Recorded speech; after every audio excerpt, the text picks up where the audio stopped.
All right, welcome. This is Orion Rising. I am your host, Leonard O'Neill. Good morning, good afternoon, good evening, or good morrow, depending on where in the world you are tuning into this show. Denise, welcome. Share this out, share this out, share this out. If you're out there in the chats, say hello so I know that you're here. And if you don't say hello, I don't know where you are or who you are around the world. Today is the Law of One. It's Friday, at least for me anyway, depending on where you are in the world. If you're on the other side of the prime meridian, it's already Saturday for you. The Law of One. So we finished that session last week, and we're moving on to session 25. Right, Peter, welcome, my brother. Welcome from Ireland, or welcome to Ireland, right, from the United States. Brianna, welcome.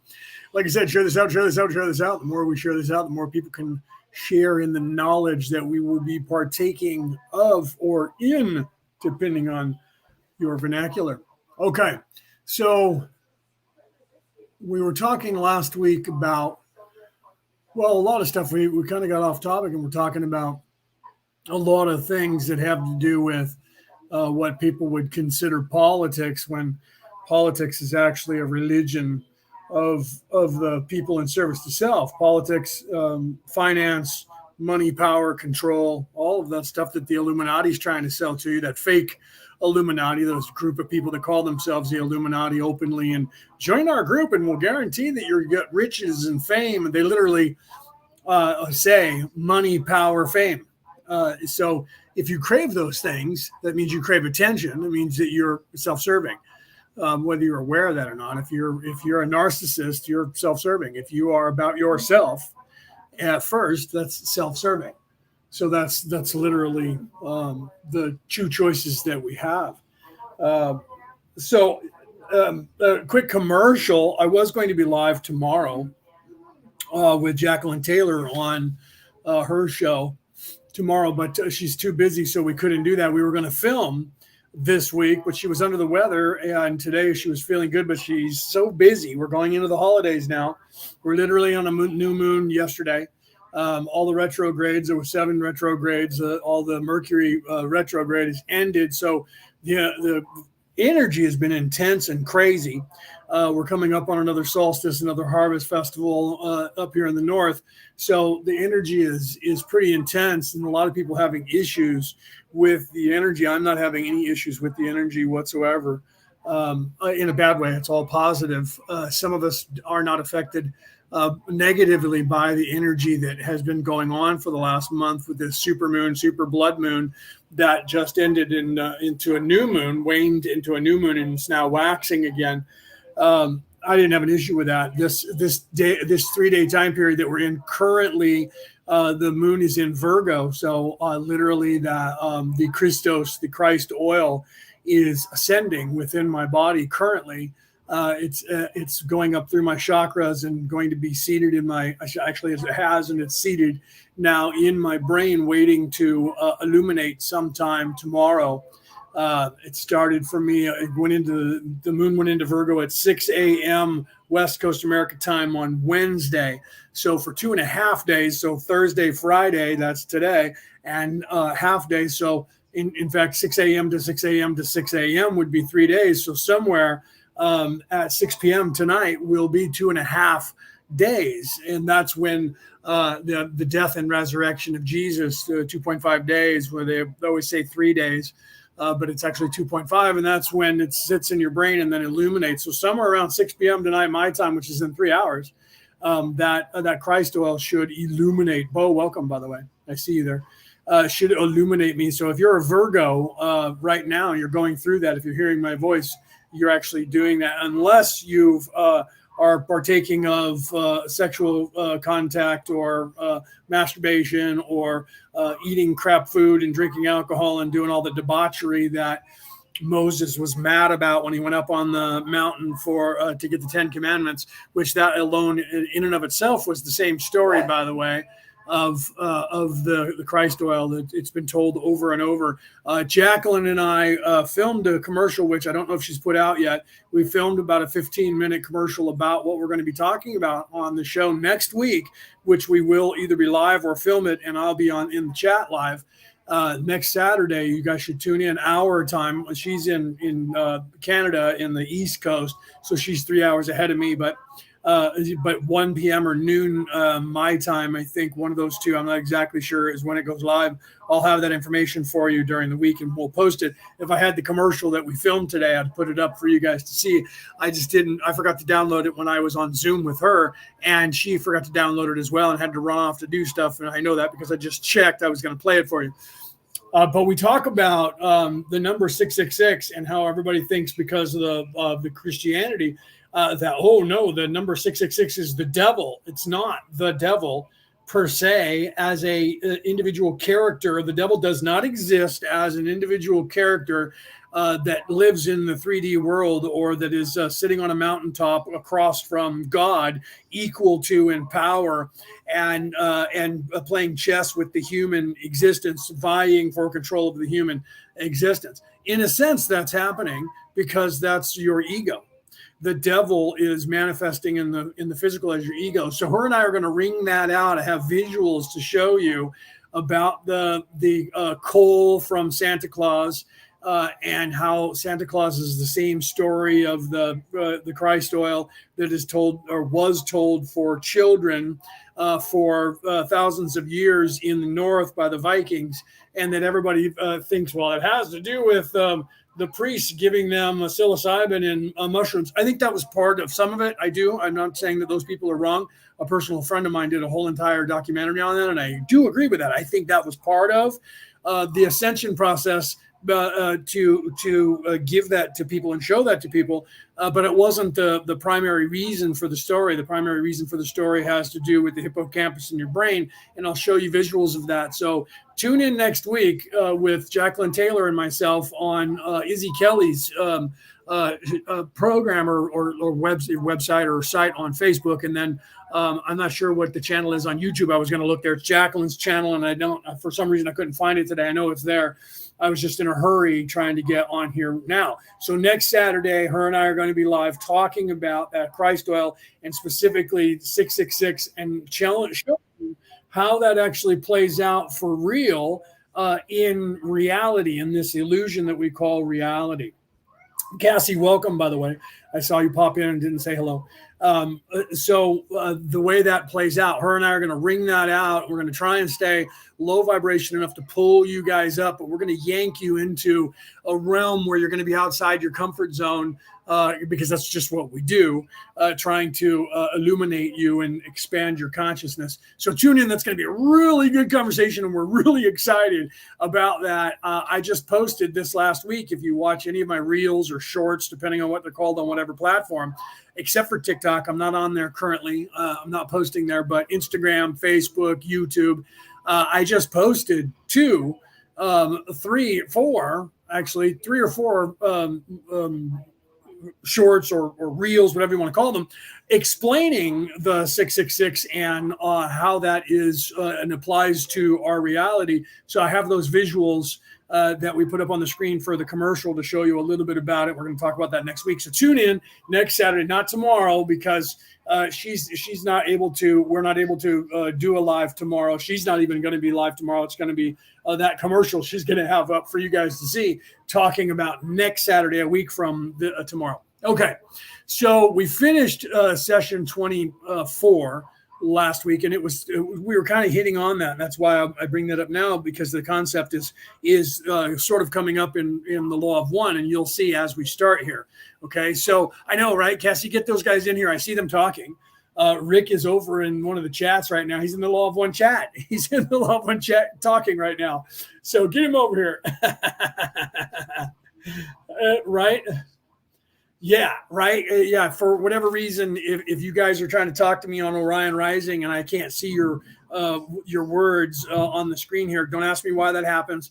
Go to my page and then I could probably see you, or whichever one it is. For whatever reason, Facebook says it's StreamYard's problem. StreamYard says it's Facebook's problem. It's supposed to be, if you share it anywhere on Facebook, all the chats are supposed to come into this chat for me to see. However, for some reason, that doesn't work. If I post it on a page and a group, it picks one over the other one and doesn't share it in the chat into both. And so since Orion Rising is a page and my wallpaper is a public wallpaper. I guess it's considered like a group. It picks one of those randomly because I always do it in the same order every week of which one I click on. So you would think the first one I click on is the one that the chat is going to be activated. But if what you're saying, Penny, is that Orion Rising, the chat's not working in there, then and I clicked on that one before I clicked on my personal one, right? Okay, so there's Rick. Welcome. Denise, I said hi to you, right? If I didn't, I apologize. Hi, I said you were like the first one in who was talking earlier.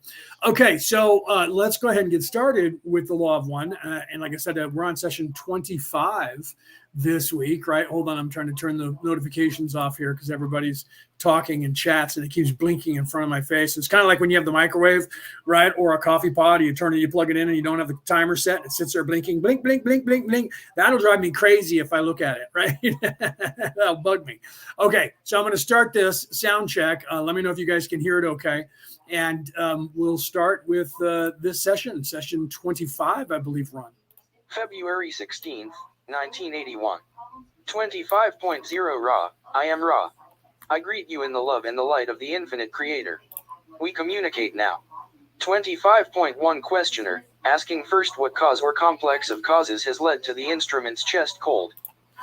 That's funny, Rick. So yeah, you're probably over on the Law of One. So those of you who might be on the Law of One, if you say something in the chat and nobody answers or I don't answer you, it's because for whatever reason there's a problem that StreamYard and Facebook don't care to fix because it's been going on for years now. And unfortunately, I'm going to have to start sharing it to one place and then take it from there and share it to the other groups. If I do that, I think all the chats come in here. So I have to stop sharing it twice on Facebook, share it once there, and then share it to a bunch of places. That's what I'm going to do going forward, and we'll test it. So next week, I'm going to test it. I'm going to share it on my page first. Then I'm going to share it from there to Orion Rising, and we'll see if the chat, of both those chats come in here. And if that's the case, then I'll do that from now on and just share like on Twitter and go live there. I haven't done that for a while. So I'll do that and go live on Twitter as well. So we'll be on like YouTube, Twitter, and Facebook. Or I'll pick another platform and go live there. But right, I think right now it's already linked and synced to Twitter. So why not go live there? I don't know if they let me go live as long as we do, but I'll go live for as long as I can and get people to come here. I already from like YouTube over there. So Rick, I apologize if you could figure out where you were, which one it was, or we'll do a test and I'll try it next week and we'll see what happens. Okay, let's continue here. I'm assuming you guys said that was no one told me whether they could hear that.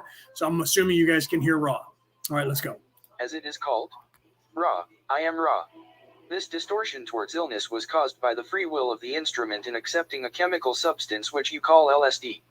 This was carefully planned by those entities which do not desire this instrument to remain viable. The substance has within it the facility of removing large stores of vital energy from the ingester. The first hope of the Orion entity which arranged this opportunity was that this instrument would become less polarized towards what you call the positive. Due to conscious efforts upon the part of this instrument, using the substance as a programmer for service to others and for thankfulness, this instrument was spared this distortion and there was no result satisfactory to the Orion group. The second hope lay in the possible misuse of the most powerful means of transmission of energy between your peoples in the area of body complex distortions. We have not previously spoken of the various types of energy blockages and transfers, positive and negative, that may take place due to participation in your sexual reproductive complex of actions. Okay, I'm going to stop there because I wanted to point out that they were talking about LSD, and a lot of people would take LSD because they believe it raises their consciousness to just like DMT and ayahuasca and psilocybin. But the problem with LSD is that it actually strips you from energy. It actually burns energy that is vital to ascension or transmission of and talking to people or spirits or your higher self or your guides. So LSD is designed to basically pull you down to focus you in this reality, even though you're tripping and seeing all kinds of crazy psychedelic stuff. So my point here is that, and Ra's point here is that you need to learn about if you're going to experiment with these drugs or these psychedelics, you need to learn which ones actually do enlighten you and which ones actually don't, but give you a trip. Right. So just because you're tripping on something doesn't mean you're high and that your vibration is high and that you've expanded your consciousness. It just means that you have dopamine in your brain at a high level that's mixing with this stuff and giving you illusions. That doesn't necessarily mean just because you're having illusions doesn't mean that you're really high, right? Oh yeah, but marijuana, because the THC and the CBDs, that's in there isn't bad. The THC is not bad unless you smoke so much of it that you overdose, right? Because I when I do it, I try to get like 100 or more parts per million in my brain, because that's the way it was when I was younger and a teenager growing up into the 20s before they started selling it at 50. For people to do recreationally, so you're kind of high, and everyone's like, "Oh yeah, this is really good stuff." And I take a hit, and I take another hit, and I take another hit, and I'm like, "All right, it's like crack now. I feel a little high for a minute, and then it goes away in 20 minutes, and I got to smoke a bunch of it." That was designed for people to make money off of you, so that you smoke a ton of weed, and it takes a lot to get you really high, and so you don't really achieve getting high. Why do you think they call it high? You don't achieve actually expanding your consciousness ever, and you have to smoke a lot of it. So I always get annoyed with that. I mean, there's a use for that where you want to have some THC in your body, but you don't want to be too high and be indica, and sitting in the couch, zoning out. So I get that, right? But some of us who that was what all there was in the beginning, they kept making marijuana that had higher and higher THC level. We went after that, bro. That was the good stuff. So we wanted the indica. We wanted it in the couch. Most people don't like that because it's too much for them and they can't handle it. But if you look at somebody my age, I'm 56 as of last week, as a matter of fact, as of last Sunday, somebody my age in their 50s and down to their 30s, usually about, or probably I would say nowadays right around 40. Anybody below that doesn't understand what it was like to smoke the pot before they started controlling it and lowering the THC level, but charging you the same amount or more for this lower THC. Back then we called that skunk weed. Didn't want to have anything to do with it. Fuck you, don't give me that shit. That's weak. That's weak ass shit. I don't want that. You're going to charge me how much for that? That's like smoking a half a joint. Right. So you're giving me a whole joint that I have to smoke the entire thing to get high. And you're charging me the same. When I used to get stuff, the good stuff, that's what we called it. The good stuff. I'd take 2 hits and be high for like 3 hours and save the rest I could smoke that same joint 4 times in a day. Now you're giving me one joint that I have to smoke the entire thing, or a bowl. Cause some of you don't even know what blunts are, because you guys don't do that. You just take a bud and smoke it in a bowl. It's okay. Don't get me wrong. And then I see people wasting that, right? I'm a connoisseur.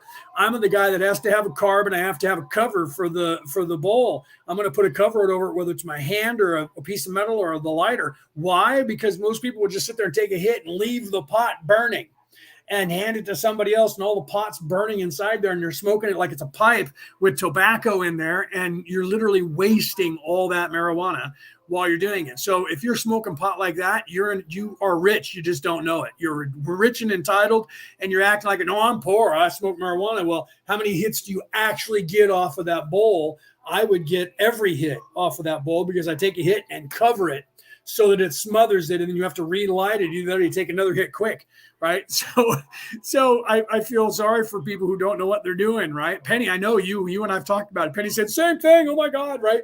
We smoke it the same way. Yeah, that's because you and I are both in that age bracket where we used to smoke it back then. Right. And so we understand what real pot is. It's just like when they were making pill dope for crank. Now you guys are getting my doper coming back out.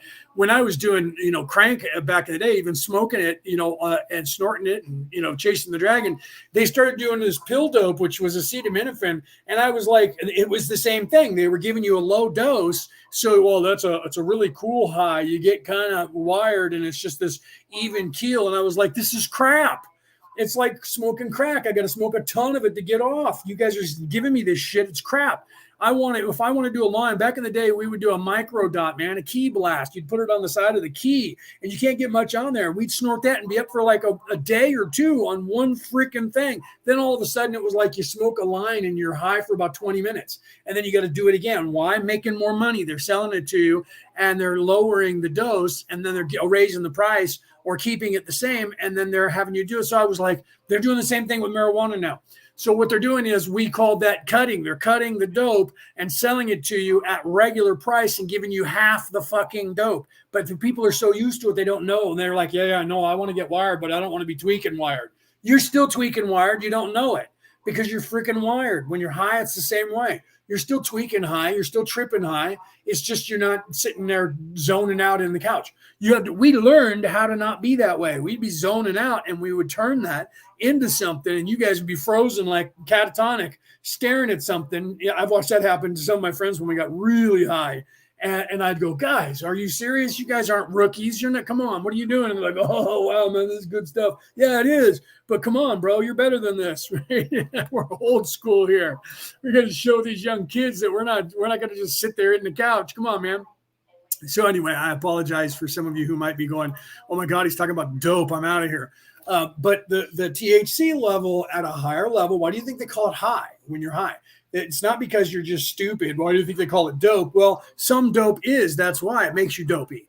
It makes you stupid and you do stupid shit. And then other drugs don't. And this is what Raw is talking about here, that LSD is one of those drugs that's a great recreation drug, but it doesn't actually help you in any kind of ascension way. Okay, let's continue here with Raw. This entity, however, is a very strong entity with very little distortion from universal green ray love energy. Thus this particular plan was not affected either, as the entity continued to give of itself in this context in an open or green ray manner rather than attempting to receive or to manipulate other self. The only remaining distortion available, since this entity would not detune and would not cease sharing love universally under this chemical substance, was simply to drain this entity of as much energy as possible. This entity has a strong distortion towards busyness which it has been attempting to overcome for some time, realizing it not to be the appropriate attitude for this work. In this particular area the ingestion of this substance did indeed, shall we say, cause distortions away from viability due to the busyness and the lack of desire to rest, this instrument staying alert for much longer than appropriate. Thus much vital energy was lost, making this instrument unusually susceptible to infections such as it now experiences. 25.2 Questioner. Right before we start that, right? Cassie said she started when she was like, would you say 12? I'll have to go back and look there. Yeah, oh no, it is right there. Yeah, I started when I was 12. I don't remember when I started. I think I was somewhere like that too. I was like 8, 9, 10, 11, because like I was 8 the first time I smoked a cigarette. I stole the cigarette that my uncle had. He was riding his motorcycle in the rain, got caught in the rain, and he got wet. So he came to our house and parked in the garage.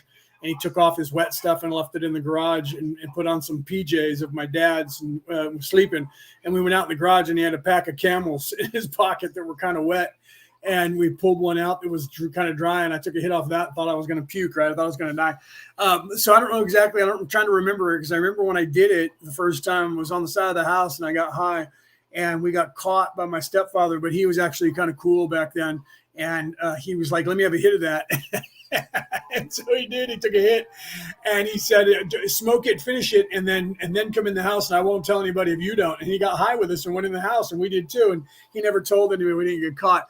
I think I was like 10, 12, somewhere right around what you're talking about there. Well, I had to have been right around 11 or 12 because that was when my mom and dad split up. So I was about the same, right? So that's funny that so when we started all that, it's always as you're a teenager, right? If you're not always, some people don't do it until they're older and some people never do it because they're just not that type of person. Right. All right, let's continue. And then like drinking alcohol, I started when I was a baby. I come from an Irish family.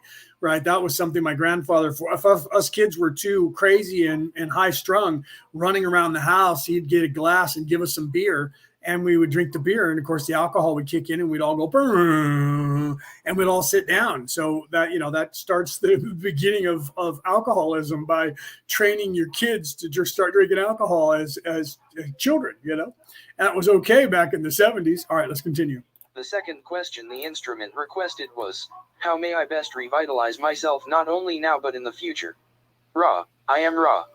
This instrument is aware of the basic needs of its constitution, those being meditation, acceptance of limitations, experiences of joy through association with others and with the beauty as of the singing, and the exercising with great contact, whenever possible, with the life forces of second density, especially those of trees. This entity also needing to be aware of the moderate but steady intake of foodstuffs, exercise being suggested at a fairly early portion of the day and at a later.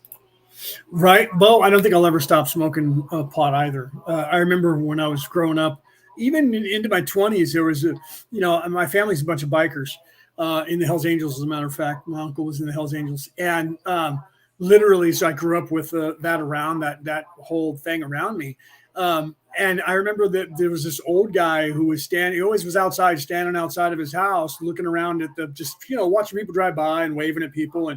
And he was old, had long gray hair, a full beard, looked like like a Gandalf or a wizard. He did, but he was always out there. Well, that guy was always high. All the time smoking pot. So that was, people around me just did that. And everybody that I know, I mean, the truth is, if you're smoking it for the right reasons, I don't see any reason to quit, right? And so people are like, people who smoke pot are just stupid. No, if you're not using it for a spiritual ascension in any way, and you're just doing it to get away from the world, then you still have work that you need to do on yourself to fix that part. But it's not. Everyone says it's a gateway. It's a gateway drug. It's a gateway drug. It's not. The drug itself isn't the gateway. The gateway is the person who is not aware of what they're doing and they're addicted to stuff, living in 3D reality. And most people who do drugs and alcohol, it's either was introduced to you as a child and you're addicted to it psychologically and physically, or you were doing it because you were trying to hide from and get away from your problems and get away from the world. And so because of that, you're not fixing yourself, and then you're stuck in that routine. I didn't drink alcohol because of that. I drank alcohol because it was introduced to me and available, because I was in an Irish family and everybody was an alcoholic. So because everybody was an alcoholic, we became alcoholics. And because everybody smoked, we smoked. Because everybody did pot, we did pot. Because it was there, it was available. But most, a lot of us didn't. My brother didn't like smoking cigarettes, didn't like drinking alcohol, but he does now as an adult. He drinks it every now and then. He gets drunk, but he wasn't like the rest of us where we were just drinking it as often as we could steal it. And he loved to get high. He just doesn't do it now because he works for the federal government and they test, so he can't. But the truth is, I'll probably smoke pot for the rest of my life as well. I don't see why I shouldn't, because of all the good things that it does for you outweighs all the stuff they lie about. Like, I'm in the state of California where they've decriminalized it. It's legal here, but they still consider it a drug that causes cancer. And I keep asking the state of California to cite me that time that they show where somebody was diagnosed that because of smoking marijuana, they got cancer, and where that's documented on this earth. Even if it's documented in South Kakalaki, nowhere on the planet. And they can't come up with that. They just ignore it and just keep it listed as a drug that causes cancer, when the truth is, I've investigated this and I've done entire shows on this, many, and like everybody else, we should write books about this. But there is no, to use their vernacular, there is no definitive proof. There is no empirical proof that marijuana is detrimental in any way, or a gateway drug to cause people that everyone who does it will then go on to do more intense and dangerous drugs. That is untrue. That is a lie. That is a complete lie. And the reason that they're propagating that, and here I go as my hippie coming out, the reason they're propagating that is because of the beneficial things that are involved in it. Look at hydroxychloroquine during COVID. It has been proven. There was a doctor, by the way, talking about the coop. I don't want to talk about it too much because the algorithm will get me. There was a doctor yesterday or the day before, either yesterday or the day before, that actually went on the news and said, we now have proven that the shot actually causes problems 6 to 8 months after you get it that make you more susceptible to actually getting COVID, which is what we said And I'm not just saying, when I say we, it's not just me, because there was many scientists that had said this. I didn't do the research myself. They did, and I took their research and talked about it, and so did many other people. That is what we said during COVID. And we got deleted for that. And there was a conspiracy theory. It has actually been proven. It was proven then, but nobody would listen. Now people are actually starting. I'm seeing it on the national news. It was on the national news yesterday or the day before. I went, wow, look at that. There was a guy on the national news who just said what we knew 3 years ago, and they deleted us for that. And I refer back to Tom McDonald in his song he put out last month saying, literally the things that we said during COVID that you said were conspiracy theories are now fact. I was in one of his songs that he just put out last month. All right, let's continue with Rob. Portion of the day before the resting. 25.3 questioner. The third question that... Yeah, Cassie, it was actually a doctor who was a scientist who was working with other doctors around the world, other scientists around the world, looking into all the shots and what the side effects were. And they started tracking people all over the world and investigating people that Cassie brought up. She said, wow, they actually admitted it. So this is why I'm going back to that guy. So if you just pop in, you're like, what does this have to do with the law of one? Everything, because the more that they're showing this, and this guy and the doctors are finally being allowed to say on television the truth about the stuff that's going on, that people are now starting to realize that the other part of what we were saying, that it was the Hegelian dialectic, but it wasn't Hegel's. They really shouldn't say that. We use that term as a generic term like they do with the Mandela effect, because that dialectic goes all the way back to Plato. I think was the first person who invented it. And the Hegelian dialectic doesn't describe, they should call it the Marxist dialectic, because it was actually changed by the communists, by Marx, and the Communist Party. They took Hegel's idea and then morphed it even worse. I actually covered that in my book, my new book that's coming out. I show you what Hegel said and what was said before that by Plato, and how it's evolved, that dialectic has evolved, and how they used that and perverted it into the Communist Manifesto. So, but everybody refers to it. Unfortunately for Hegel, he's going to go down in history, like Mud. My name is Mud. People don't realize that was a person's name. His name was Mud, and because he did stupid things, people said, "Now you're like Mud. Don't be Mud." And so, my name is Mud became that, and then now it's famous for that, just like. A few other people I can't think of right off the top of my head that we look at, like, is that a real McCoy? The reason they say that is because somebody was knocking off McCoy's stuff, making fakes and trying to pass it off as McCoy. And McCoy was a manufacturer who manufactured stuff, and people would say, is this the real McCoy? So now that's a term that everyone uses. Is that the real McCoy? Not knowing that that's why that was said. Just like the word crapper, there was a guy named Crapper who invented the crapper, a toilet, and because he invented that, it was, people call it a crapper, and so people go, I got to go take a crap in the crapper. That word didn't mean taking a poop until Crapper invented a toilet. So people don't know how these things happen. So Hegel is going to go down in history, my point is, as inventing this dialectic that everyone's using that is bad, but he didn't. He just interpreted a dialectic that Plato had interpreted, and he gave his version in the modern day of how it applies, and it's actually not wrong. And I show you that in my book. But then I show you what Karl Marx did with it, and how it got perverted into Marxism and communism. So it should be called instead of the Hegelian dialectic, it should be called the Marxilian dialectic. Okay, so let's continue. But yeah, right. So let's continue with this. And people don't realize this stuff. I break down a lot of that. That's another thing we're going to talk about next week when we talk about that, is how they've changed the wording about everything, and they don't let you know what's going on. And Ra's talking about that here with learning these drugs and figuring out these drugs and why, because some of these drugs they tell you are good for you, and oh yeah, man, you can do all that, and you do it, and it's actually lowering your vibration and keeping you locked in to your body, right?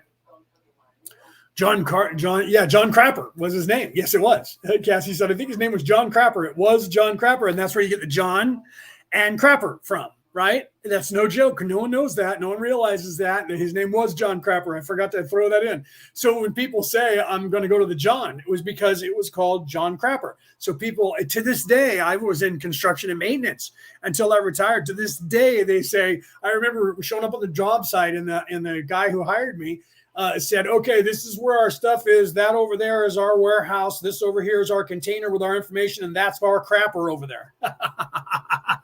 That's our crapper. And we all laughed, and people were laughing, and they were like, why are you laughing about that? And so he's the one that actually said, guys, do you realize it's not actually called that? If you look at the name of it, it's a different company. But originally, it was invented by a guy named John Crapper, and it's where you get the term, I'm going to the John, or I'm going to take a crap. In the crapper, it became John Crapper, the guy who made that, and it was named after him. So that's where we have that to this day. So yeah, his name was John Crapper, so we get John from that too. All right, let's continue. A little bit of history, but the point here is, this is important because the point here is that a lot of stuff, no one knows the etymology. No one knows the origin of most of the words that we use. And because of that, they're using that against you because they understand how the matrix works. And I showed that in one of my reels where the word imminent, right, with an I, imminent, M-I-N-A-N-T, and imminent with an A instead of the I means the opposite. It's like esoteric and exoteric. Esoteric means secret knowledge or forbidden knowledge, and exoteric means open, like overt and covert. Do you see how these words are used that are almost identical, and the one means open and honest and the other means hidden? Overt means outwardly illuminating and is showing, and covert means to cover up. Same thing with imminent and imminent. Imminent means imminent danger, something bad is about to happen, and imminent with an A in there means open and honest and in front of your face. And I show that in one of my reels where it said God's kingdom is not imminent, but it's imminent. And then it explains to you what that second word means, that it is right here in front of you. So the same thing. So to know words count, why do you think they call it spelling? Because you're casting a spell. Words have energy and they have meaning. And what they're doing, part of this dialectic, this Marxist dialectic that they're doing to you, that's been going on since, and it's part of the Illuminati, right? It's part of the Anunnaki. Let's use that vernacular because everybody's familiar with it, that fake race that doesn't exist. Those people that had that knowledge, they're holding onto the pineal gland. That's them not giving you knowledge, but controlling your pineal gland. And then the little handbag is the builders of society. And what is that? It is not just how to build aqueducts and roads and start businesses and companies. It's how to control the population with words as well as with their reality without them realizing that it's happening. And what they do is they made sure in our language that all of these words, because they were that way from the Greeks, from the Coptic, from the Sanskrit, from the Mesopotamian languages, to where they had the similar word inverted and overted, extroverted and introverted, or imminent and imminent. And if you don't realize that the spelling in front of you, it changes the definition from overt to covert or covert to overt. You don't know that. And what they do is they tell you a word and then they change it to the negative one and then they leave it that way. And that's what they use. Like, for instance, it used to be called sexual harassment when I was younger, and now it's called sexual harassment. So look up the word harassment and harassment, and you'll see there's a difference in the meanings, even though they're telling you that those words are the same. It's like when they're talking about equality and equity. Do you see how similar those words is? Equality, equity. One means overt and the other means covert. Do you see? But if you don't look these words up, you don't know what they mean. So you don't know why. Then this is the same with drugs. This is my point to get back. That was a parable to get you back onto the drugs. They're doing the same with drugs. Like I just had a conversation with a friend of mine the other day, and we were talking about metformin. And I have heard metformin is bad for you and that it can cause Alzheimer's or dementia. But I also know, because I saw Dr. Sinclair from MIT, who was one of the guys who discovered resveratrol, and was working on it, and the federal government came in and took it away from them because it has anti-aging properties. Well, he's taken metformin because metformin has anti-aging properties in it. And her and I were discussing that because I am on metformin and my mother's on metformin, and I'm wondering about not being on metformin anymore because I'm trying to get off all pharmaceutical drugs. And she was telling me it's the opposite. No, you need to stay on it because it has all these and I said, I know that. I saw the video on Joe Rogan with Dr. Sinclair and researched him and MIT and all of those doctors that were there. So I get that. And that's one of the reasons why I stayed on it. But then I have all these people saying one of the side effects is it can cause you, if you have the gene, to have premature dementia or get worse. So here's another medication where literally they're giving you the double standard where they're telling you it's good for you and it's bad for you. It's good for you and it's bad for you. And they do that with everything. Why do they do that? They're confusing you. Tom McDonald talked about that in his video, the system, and how they are confusing the sexes on purpose, and how they're literally making boys girls and girls boys. Why would they be meaning to do that? Why are they having all the boys turn into girls and having all the girls turn into boys? Why don't we just leave them alone and let them be who they are instead of trying to have them change their sex at 5 years of age? There's a purpose for all this. There's a method to their madness, and you have to see that. And this is what Raw is warning about with drugs at this point, and now moving off of that. But I wanted to spend a little bit of time on that because it's important. So for those of you who are thinking, oh my God, he's just gone off on a tangent of drugs, there's a reason for it, right? Bear with me. You'll see where I'm at. All right, let's continue. She requested to be asked was. Yeah, Cassie said, I despise the pharmaceutical industry. So do I. Because what they do is they take everything that is natural. They find about a thing like, let's say, white willow bark. White willow bark acts in our body as a pain reliever. And then they take that and then they synthesize that, because they can't justify selling it to you when anyone can go out and go to a white willow tree and crush the bark up and ingest it and then have the same property. So they can't have you knowing that. So they have to change the chemical composition and come up with it in a laboratory. So then they can charge you for the same thing, and they don't let you know what it's based on. And then over here in the United States, they paid the Food and Drug Administration, who govern all of this stuff, into not allowing anything in nature to be considered medicinal. Okay, right. Yeah. Brenda, we talk about this all the time. Brenda says you should look into medicinal mushrooms. I was taking 8 different mushrooms. I am now taking 14 different mushrooms daily, every single day. But I tried to give my mother turkey tail. Every time I give her turkey tail mushroom, she gets the runs. So I can't give it to her because it gives her the shits. So mom doesn't get that, but she does get lion's mane. And I don't give her all the other stuff because I haven't figured out if there's other mushrooms that is giving her the shits. So because of that, I'm only working on myself first. And then I go, okay, take that out of her diet.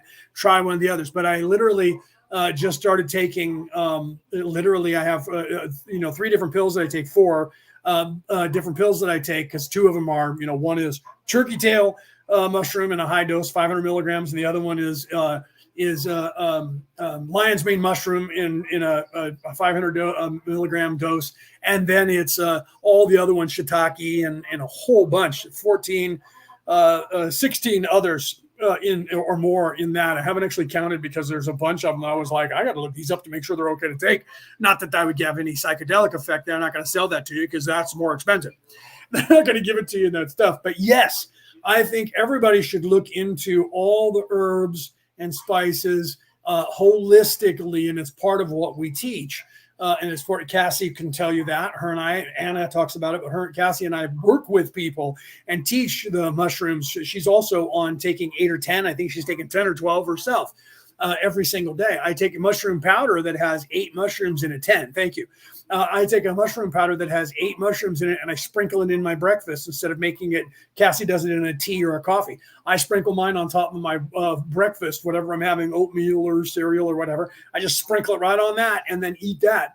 And then I take a pill that has 14 more, but that one's got a low dose. They're only like 30 milligrams of each one, but still it adds up when you take it all. So I agree. I think that everybody should be looking into these mushrooms. I say that, and then it gets difficult because when people listen to me and everyone else is telling you about the mushrooms, then everyone's buying it and it's hard to get. So all of a sudden I can't get the stuff because everybody's buying it. So some of us who are saying, shut up about that. You're telling everybody the secrets, and companies are going to, supply and demand. When there's a demand, they'll upgrade and have a supply. And there's so many mushrooms that grow wild around the world, they're not going to ever run out.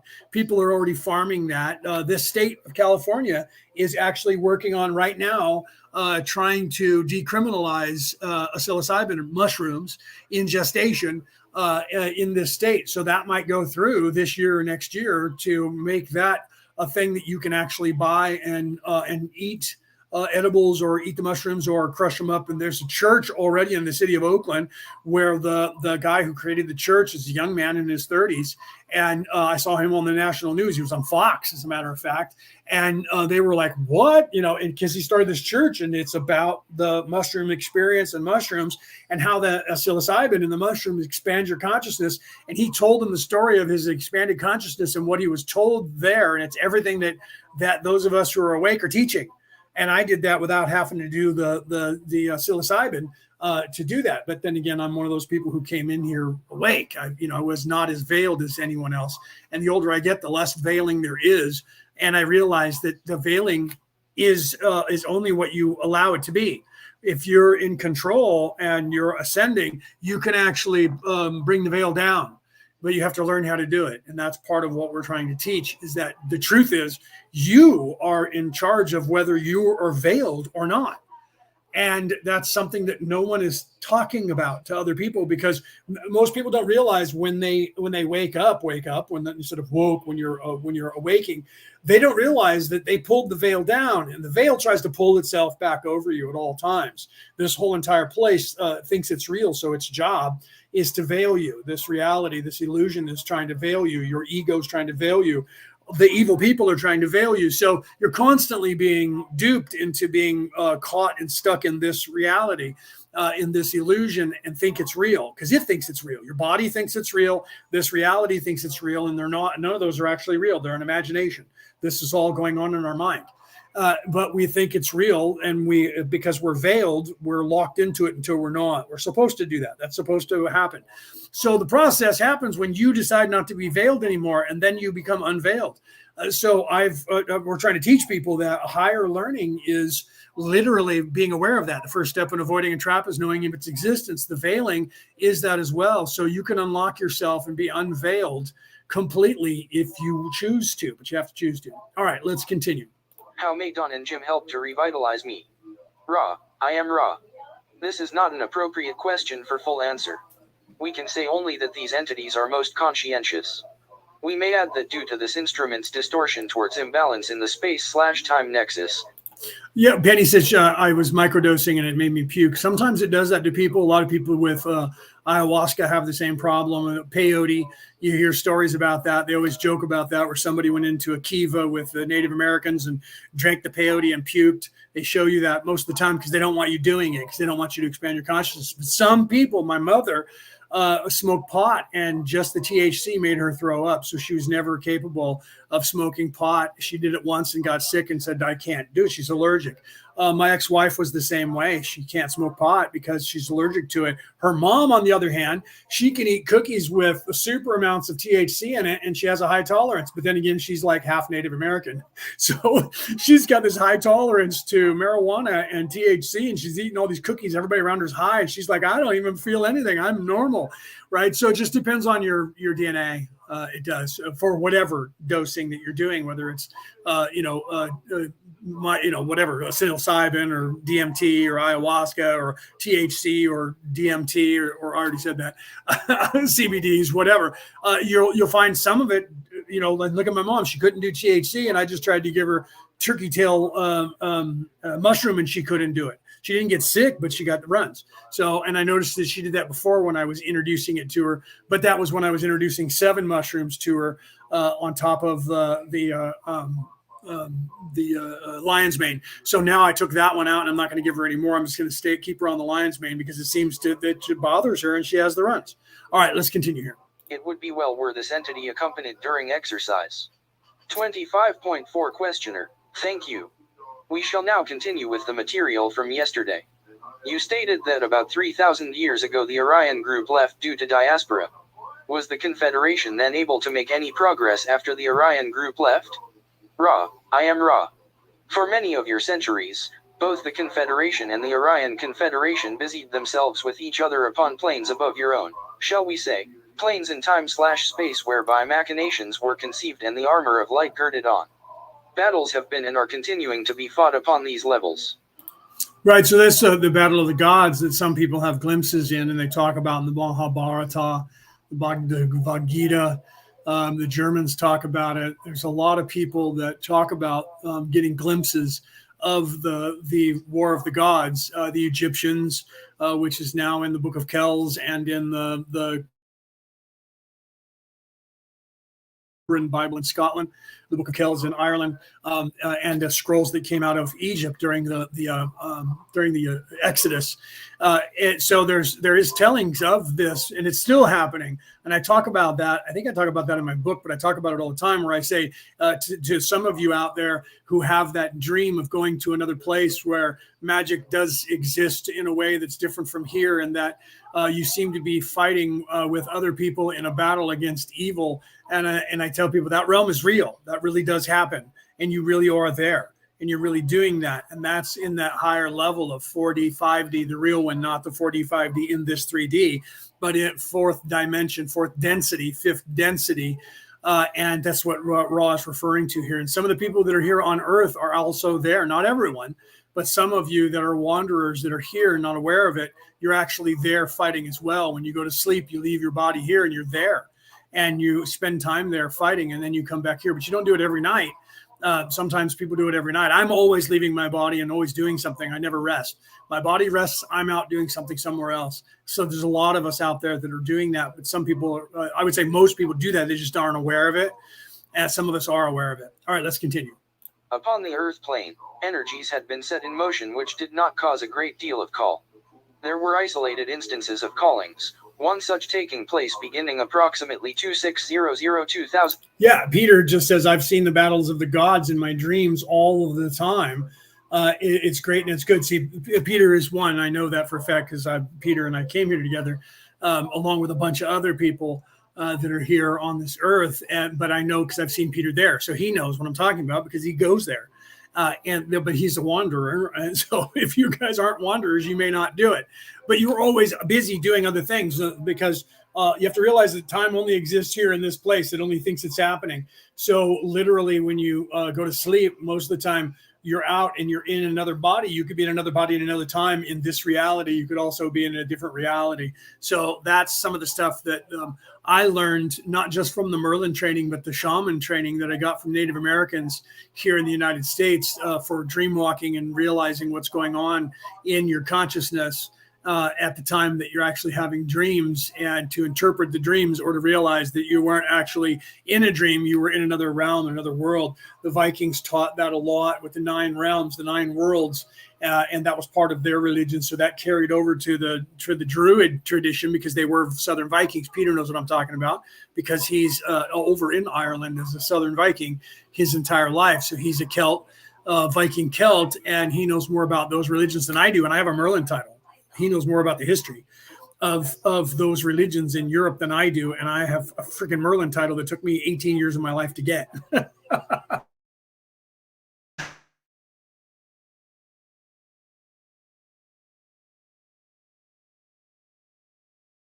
B from South Africa, who's also a Druid, also wants to do that. And we're trying to get the stuff together. And Cassie and I and Peter are trying to work on setting that up so that we can get a couple of shows together coming up here in the holidays as soon as we can to talk about that, about expending energy and transmuting energy and the toll it takes on you. Peter GV was just talking about that today in the chat about an hour ago, about how much the energy takes a toll. So we want to get that out there for you guys so that you understand what's happening and how to combat that. And then on the other side as well, or continuing that with the spiritual part of that, which hopefully Jacqueline Taylor will be able to be there with us as well. But she's so busy, we'll have to. That's why, guys, just so you know, I haven't announced that in the chat. But those of you who are here now, you can say that in the chat. One of the reasons is because, you're trying to wrangle in cats. I'm trying to set up something to where I have the right people in there. And it's hard to get the right time. So Peter GV said, Leo, tell me the time.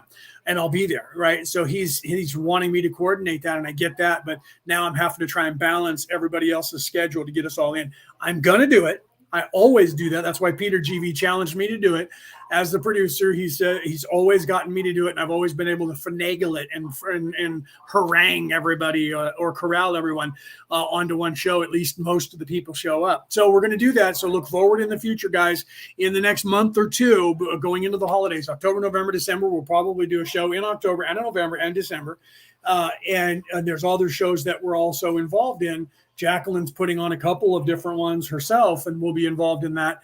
Cassie's planning a couple of things as well. So we'll see how we're balancing all of that. But we'll fit it all in, guys, and we'll do a couple of hours, 2-3 hours, on these subjects. So you guys will hear more about that. That's my point of bringing that up. You guys will hear more about that and the other realms and transmuting energy in this dimension and what that entails and what that takes out of you and how to prepare. We'll talk about different techniques that everybody does for themselves and advice for everyone. So if you're interested in that kind of thing, when it going forward, spell casting, psychic work, medium work, spiritual ascension work, all of that is all the same. In our minds, it is all the same. It's just different aspects of the same thing. And you have to do all of the same things for all of those things if you want to do it right. Right? To be there properly, this type, the universe has a plan. I need to say that. Right, Peter? You're absolutely right. And so it'll happen when it's supposed to happen. That's why I always love to quote Tolkien when he had Gandalf say that when in the beginning of the I guess it was the first movie that they put out where Gandalf shows up and he says, "Gandalf, you are late." And he says, "A wizard shows up precisely when he is supposed to." Right? I tell people that all the time. You're late. Nope, I got here exactly when I was supposed to. That's Peter saying that right there, that it'll happen, right? The universe has a plan. You need to say that. So he knows it'll happen when it's supposed to happen because the universe will make it so, because it'll all come together is what he's saying right there in that little thing, right? Right, Cassie said, I go to another but similar dimension when I dream. That's exactly it. It's almost identical to this. The difference is like there you can see the magic in the air, where here you can sense the magic in the air. But it's almost identical. We're different bodies, but it's still a human form like this one, bipedal human form like this one, but slightly different. Everything there is really familiar, but it's slightly different. So it's not this reality. It's not this illusion. It's another one that's almost identical to this, but it is in fact different. I'm seeing it in my mind's eye. Like at night, the sky, stars are different. You can sense that when you see them. You don't realize how much you actually get used to where the stars are here subconsciously until you're at another place where you're looking at it from a different angle. And you're like, whoa, wait a minute, these stars are not in the right place. They show that in movies, but you actually see that in real life. You just don't know it. But the atmosphere is slightly different. It's a little thicker. And the air is slightly different. I don't remember. I'm trying to focus on what I sound like when I talk. I know my voice is not this one. It's individual. This one only works here in this because of the dynamic of ratio between nitrogen, oxygen, carbon, and all that's in the atmosphere. So know that when you go to a different planet, your voice sounds different. It could be higher, lower. It could be screechier. That is crazy. Most people don't even fathom that, but that happens in other realms too, right? So we'll be talking more about that though when we do that show. I'm sure. Cassie, remind me because I want to really unpack this for a few minutes on that show for people who actually have that memory when we do that one on the spirituality, that have that memory of going to another place to describe, because some of us aren't going to the exact same place. Some of us are going to different places. Some of us are going to the same place. And there's a reason for that too. I'm not going to get into that right now because I could do an entire show just talking about this. I could. You have no idea, right? Some of you do. Cassie does. Peter does. You guys know what I'm talking about. Okay, let's continue. 600 of your years in the past in what you would call Greece at this time, and resulting in writings and understandings of some facets of the law of one. Okay, so literally it was playing out, and let me retort what Rob was talking about. Playing out, the battles were happening in these other realms, but they've also were happening and played out in our past, and we have memory of it, and it's written down in some of the literature. And he just talked about Greece having some of the knowledge in our past. And I talk about that a lot in my book. And that's what Cassie and I are going to be, or I'm sorry, not Cassie, but Jacqueline and I are going to be talking about next week when we do, when we're talking about 666 and the coal and all of that with the Christos, and how in the past, 5,000 years ago or more, they knew about this around the world. And that got eradicated. The knowledge got warped and taken away from us in the modern day. And it all happened at a certain time. I talk about that in my book that's going to be coming out. There's a definite window when it changed. And we know about this in real life and history, from when these statues and carvings of what we call the Anunnaki started popping up around the world, and how that changed the face of the earth. And we know that was the trigger, and we know who caused that, and we know why, and we know when. And that's what Ra is talking about, what Ra's been warning about the entire time. It's the Orion Crusaders, when they got here, when they affected time, how they affected time, and the development of the people that are here, and how they got stuck, why they got stuck, and who did it. And we have actual physical, empirical proof that there was events around the world that literally these people showed up, and all of a sudden this religion started. And it was at first a religion, and then now it is morphed into power, money, control, government, and civilization as we know it. And then it's just a normal thing that they say we have a separation of church and state, because what they have told you is church is all the people that are in service to others and all their ideology, and state has nothing to do with that religion. It doesn't, because it's the opposite religion. But the best trick the devil ever pulled was not getting you to think that he didn't exist. The best trick the devil ever pulled was getting you to believe that there is no actual religion that is evil, except for this thing that is Satanism, which only has 2 million people worldwide. That's it. So how could all of this evil be that 2 million people? Oh, because they're all the 1%ers. No, they're all Luciferians, not Satan worshipers. Same thing, isn't it? No, Lucifer was an actual being who was here on this planet. Satan is a fictitious character that took on the guise of Lucifer, so that no one would know the name Lucifer, but it kept being brought up in history enough to where everyone associates it with the same character. But they will tell you that it's not. Satan is something that was invented. Lucifer was a real person, and they literally worship Lucifer. Luciferians, they literally worship Lucifer. Lucifer was a general that came here from Moldek when Moldek was destroyed, and he was an Atlantean. He came here and they started Atlantis, and they lived here until they fucked things up and got into a war of the gods, which is what Ra's talking about. And that war of the gods led to the deluge, destruction of the earth, and that literally was them tinkering with 3, 6, and 9. Some of you know that if you know anything about Atlantis. Okay, so I'm not going to get involved in that entire thing, because it could take a whole entire show, 3-4 hours, just talking about that. But that's what Ra's referring to here, and the knowledge that is there. And he literally said in Greece, that knowledge is there in ancient Greece for people to read. So let's continue. We especially note the one known as Thales and the one known as Heraclitus, those being of the philosopher career, as you may call it, teaching their students. We also point out the understandings of the one known as Pericles. At this time there was a limited amount of visionary information which the Confederation was allowed to telepathically impress. However, for the most part, during this time empires died and rose according to the attitudes and energies set in motion long ago, not resulting in strong polarization but rather in that mixture of the positive and the warlike or negative which has been characteristic of this final minor cycle of your beingness. 25. Final minor cycle of your beingness. I wanted to stop right there and think about how important that is. Ra just said back in 1981, in this final minor portion of your beingness. Think on that as we continue here. Think on those words, and what do those words suggest to you? The devil will be unleashed onto the earth for a time. A time says a beginning, a middle, and an end to that reign. Okay? This final, right? You want me to rewind that so you can hear it? I will. Let me rewind it a few seconds here. And play this again. Attitudes and energies set in motion long ago, not resulting in strong polarization but rather in that mixture of the positive and the warlike or negative which has been characteristic of this final minor cycle of your beingness. You see that? So the polarization, the balanced polarization of the affinity towards violence, bellicose, that is a distortion. The final distortion. Let's play it again.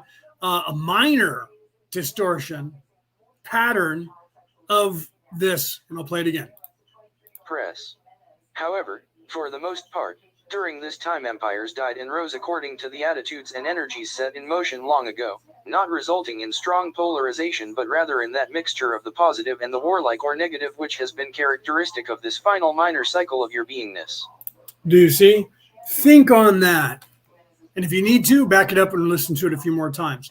Think about what he just said, because people don't realize. They're like, it's not over and they're going to win and they're going to take over and they're doing this. That is absolutely poppycock. That is absolutely folly, not true, and it is over already. This is and literally that was 40 years ago when he was talking about the present tense. I'm looking at 40 years hence, talking about present tense. Okay, so the dynamic. Think about the dynamic in 1984. Like Bo said, he was born in 84, so you wouldn't know because you weren't around. But you can look back in history. If you're alive long enough to remember 1981, and think about the world and how it was then compared to now. Right? Simple things like a hamburger at McDonald's was 3 times larger than it is now for 25 cents, or any fast food restaurant. A short stack of pancakes at Denny's back then, if you're in the United States, you know Denny's, was 99 cents, and the short stack meant 4 to 6 pancakes, and 2 eggs, and 4 bacon or sausage. Now you pay like $9.99. You get 2 pancakes, 1 egg, and 2 pieces of bacon for $9.99 or $12.99, and they're trying to sell it to you. And then it was when they, you know what I mean. So literally, there was a difference in the portions, but the awakeness, the mass awakenness of the human species condition at the time was less than half of what it is currently. Less than half. It was probably one third or 1/5 of what it is today. And the 70s was probably 1/10, and the 60s was probably 1/20. The 40s was like 1/100th of the population being awake comparative to now. So it's exponentially changing. Exponentially changing, and more people are waking up, but it was only because of people coming here to do what they're doing to make this happen, and other people being stuck and realizing it and wanting to graduate, wanting to wake up. So the reason I say this is everyone is doom and gloom because that's what they're trying to tell you. Everything is programming you that no, it's worse. It's getting worse. It's unwinding. We're falling apart. Our society is crumbling and everything is going to die. And we're all going to decay into chaos and go into a world war and blow the world up because that's what they want you to manifest. It's the only way to put everybody back to sleep now is to murder everybody off, get everybody to kill each other. So they're desperate. They're desperate to get your attention. The ego is dying, and it is desperate to have your attention in any way that it can. And if it means to destroy you as quickly as possible to put you back to sleep, that's what they want to achieve. This is what's happening now. And it's not happening now because it's brand new. It's been happening the entire time, always. Those of you who are waking up to that madness and think that this is brand new now, this is the way it's always been for some of us. We've realized this. This thing that you're waking up to that is scaring you has been the way society has been run on this earth for 10,000 years. It was worse in the past. But people were so far asleep, they were unaware of it. And now you're becoming aware of it. You're going through that stage where you're becoming aware of it, and it scares the piss out of everybody who becomes aware of it, because then it's brand new to them. I literally was talking to a friend of mine, and she calls them the newly woke. It's the same term people say for the newly converted to Christianity or the newly baptized, because they're all gung ho and they see the devil everywhere, and it kind of scares them. But they're all, oh, Jesus is my Lord and Savior and God, and they're all about all that. And they always look for, the churches always look for those people, because those people keep the church alive.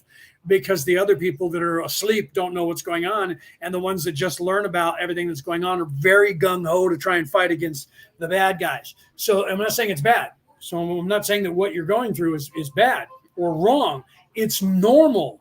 But what we're trying to get you guys past is that newness of, oh my, this is insane, and these people are crazy, and they're trying to take over the world. Because some people get stuck in that, and they're just like, it's over, and they're going to kill us all, and they're destroying it, and you don't move past it. You're supposed to learn to move past that. You're supposed to move past that and realize that that is the way it has been forever. There is no change. They've been acting just like this and talking just like this when you were asleep and didn't even notice they were doing it. They were doing this.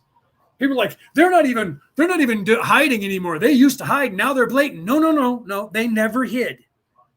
They've always been this blatant. Some of us have been trying to tell you that for 30 years.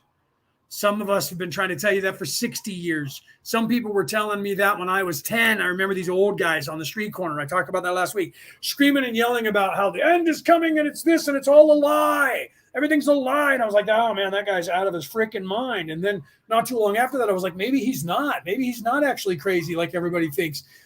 And literally, I was saying these things and people thought I was some crazy hippie. They still do. You must be from California and do them drugs, don't you? You must do that marijuana stuff. I bet you do that psilocybin thing, right? You must do that silly stuff. I know it. I can tell, because we don't need no book learning in this state.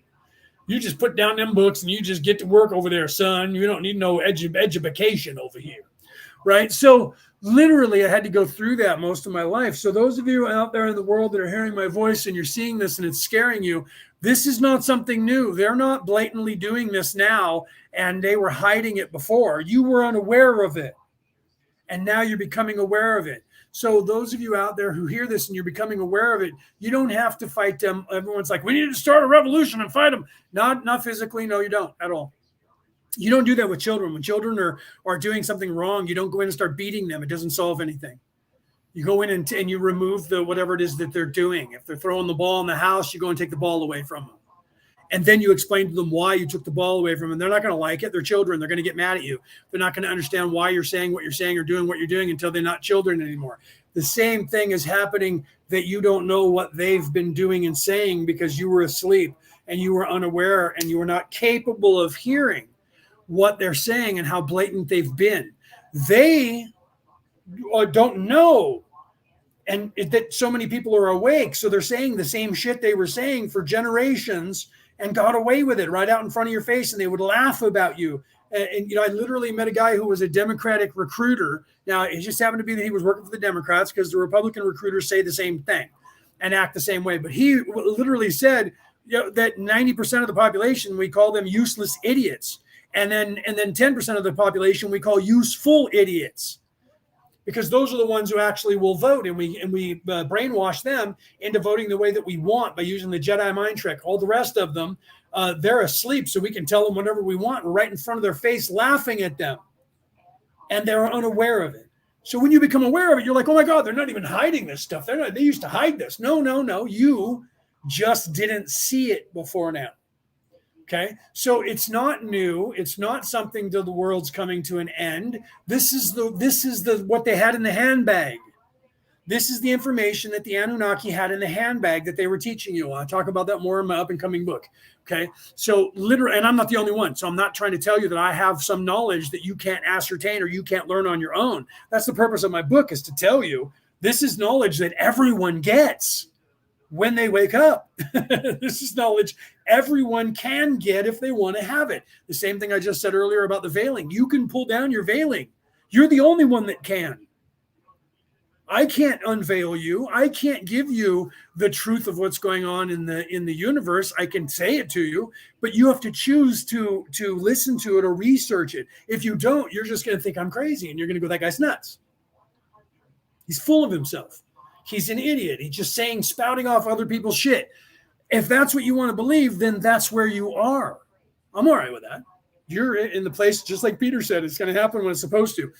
I'm selling this stuff and saying it out there to the world for those people who are kind of going through this, to assist them to say what you're going through is normal. It is actually happening. It's not your imagination. It's not some crazy dream. And they're not actually starting to act like this before your eyes. You're starting to see them for who they truly are. I see your true colors, Cyndi Lauper, shining through. She took that statement and turned it into a song. Okay, you're starting to see their true colors. That's the only reason why all of a sudden, and COVID was one of the greatest things that happened to this earth. Because of them trying to lock down control, they're forcing a lot of people to actually see what's going on. A lot of people are farther asleep. That's what they were trying to do with everybody, was put you back to sleep. It backfired. It can only backfire. They're not intelligent enough to see that all of this is necessary and happening exactly when it's supposed to. So they think what they're doing is working because it did work 10,000 years ago and it's worked forever for them. And now the only thing they have left is we have to kill them all off so they'll be born again and be veiled. And now they're having a hard time doing that. Do you see? Because they can't anymore, because it's not supposed to happen. Right. And that's part of what we're trying to, our message that we're going to be giving to you guys worldwide. People are already doing it. Pay attention. Right. There's many people out there, millions of us, billions. I love when Jacqueline corrects me. Billions with a B, bro. Not just millions of us. There's billions of us on this earth doing it. You guys just have to open your eyes and have the eyes to see and the ears to hear and the mind to know. Here we go. 25.5 questioner. You spoke of an Orion Confederation and a battle being fought between the Confederation and the Orion Confederation. Is it possible to convey any concept of how this battle is fought? Ra, I am Ra. Isn't that funny? Right there. Did you hear that? I'm going to rewind that just for the fun of it. The computer blew a gasket and said that in a higher tone. Sometimes you say that and your voice squeaks. This is a computer speaking. I just programmed this about an hour ago, 2 hours ago now. I just programmed this for the computer to speak this, and I just heard the computer go kick with the voice. That was funny. Let's see if it happens the second time. Federation and the Orion Confederation. Is it possible to convey any concept of how this battle is fought? Yeah, how this battle is fought. So the computer blew a gasket right there with the vocal cords. That's hilarious that a computer would actually do that. So that's why I had to play that back again. Okay, so I'm going to play that back just because I was also interrupting the message that was being taught. So what's supposed to happen, Cassie said, and what's supposed to happen? What's supposed to happen is that this is all coming to an end because we're out of the Baktun 12, which was the Mars masculine energy that was that time period that we were in. That is now ended, and we're in the age of Aquarius, which is the feminine and female nurturing ascension energy. So we're actually moving into that. So literally the entire species that's here is moving, whether you like it or not. You're moving away from the warlike energy that has been dominant on this planet for the last 30,000 years or so, 20,000 years, and you're moving into what they called in the 60s the age of Aquarius, because we were actually moving into it then, but the culture has been reluctant and fighting against it. Well, now the juggernaut, we've hit the seminal point. The seminal point means the point of no return. We've hit it. We are now cascading away from the warlike energy and into the nurturing, healing-like energy of the Kunda buffer instead of the Kundalini. Everyone thinks the Kundalini is the two energies. The Kundalini is actually the masculine energy, and the Kunda buffer energy is the feminine energy. And that's what Cassie was saying. That's why I repeated what you said, Cassie, because I saw that. She said, that's what I was saying, Leo, that this is supposed to happen right now. I know that. That's why I wanted to make sure that they knew that, and I didn't quote you. I should have. Normally I do. And she said, in what's supposed to happen, this is what's supposed to happen. So I was repeating and reiterating what you were saying. Only I didn't put it up on the screen and tell people what you had said. I just kind of answered what you like I would. And so I apologize for that. I should have said, this is what Cassie is telling you in here. This is what's supposed to be happening, and why. So we're moving away from this warlike energy, whether they like it or not. They're still fighting as hard as they can to regain control and do everything they can to disrupt and cause everybody to go to war with each other in any way they can. If they can, they'll nuke us all. If they can, they'll poison us all. Whatever they can do, if they have to, they'll roll out their fake alien invasion. But too many people know about it. I was surprised when Cassie was telling me about her, and I guess they're nephews, right? One of her nephews said, "Oh yeah, that fake alien invasion thing." And I was like, "How old are these kids?" And they were teenagers and they knew about it. And where'd they learn this? It was on TikTok and YouTube and all over. And I was like, good. That means that all the messages that we're all putting out there is actually getting to everybody of all ages. So that's good. That's a good thing, because that's going to stop them from rolling it out. And if they do, everyone's going to laugh and go, bullshit. This isn't real. This isn't happening. Right. So Cassie was reiterating that. And then I was reiterating what she was reiterating, or what she was iterating, what she was elucidating. Right. Is that this is what's supposed to happen. So if you're listening and if you're out there and you have fear because you're seeing this control by this evil demon that is the system, the cabal, whatever you want to call that, whatever you call it, whatever country you're in, and you're like, oh my God, then they're being so blatant and open. No, they always have been blatant and open. This is no different. This is the modus operandi. This is normal. This is how they've always been. You were just unaware of it. And that's why I put that video out that I just made showing that if they'll use an emergency. Weird that other people also at the same time put out the same stuff in other ways. I just picked up another one that somebody put out saying, though, if you allow them to use a declaration of emergency to gain control, they will always invent an emergency to stay in control. What's his name said that too. I can't think of his name. I always draw a blank on his name. I don't know why. That English guy who has the podcast with the long black hair and the scruffy beard, and he was married to what's her name for a minute, and now he's got a podcast. I always forget his name. Don't ask me why I do that. He literally said the same thing on a talk show, that if you allow the military-industrial complex to invent a war to make money, they will always invent a war. And if you allow the pharmaceutical companies to use an emergency to mandate drugs, they're always going to perpetuate a state that they're going to be perpetually in trying to go to war and trying to have a medical emergency so that they can keep you doing what they're doing. Russell Brand, thank you. Literally, he talked about that and said that. I should have that video and post it for you guys. He was on a talk show and he said that. So what happens is that they will use that. That's the Hegelian dialectic. That's the dialectic. They're inventing the problem so that they can benefit from the solution which they created. They created the problem and created the solution, and they're pretending that the problem isn't something that they created, but they happen to create the solution in a record amount of time. And oh, by the way, it's going to cost you $1 trillion. And that's exactly what they did with COVID.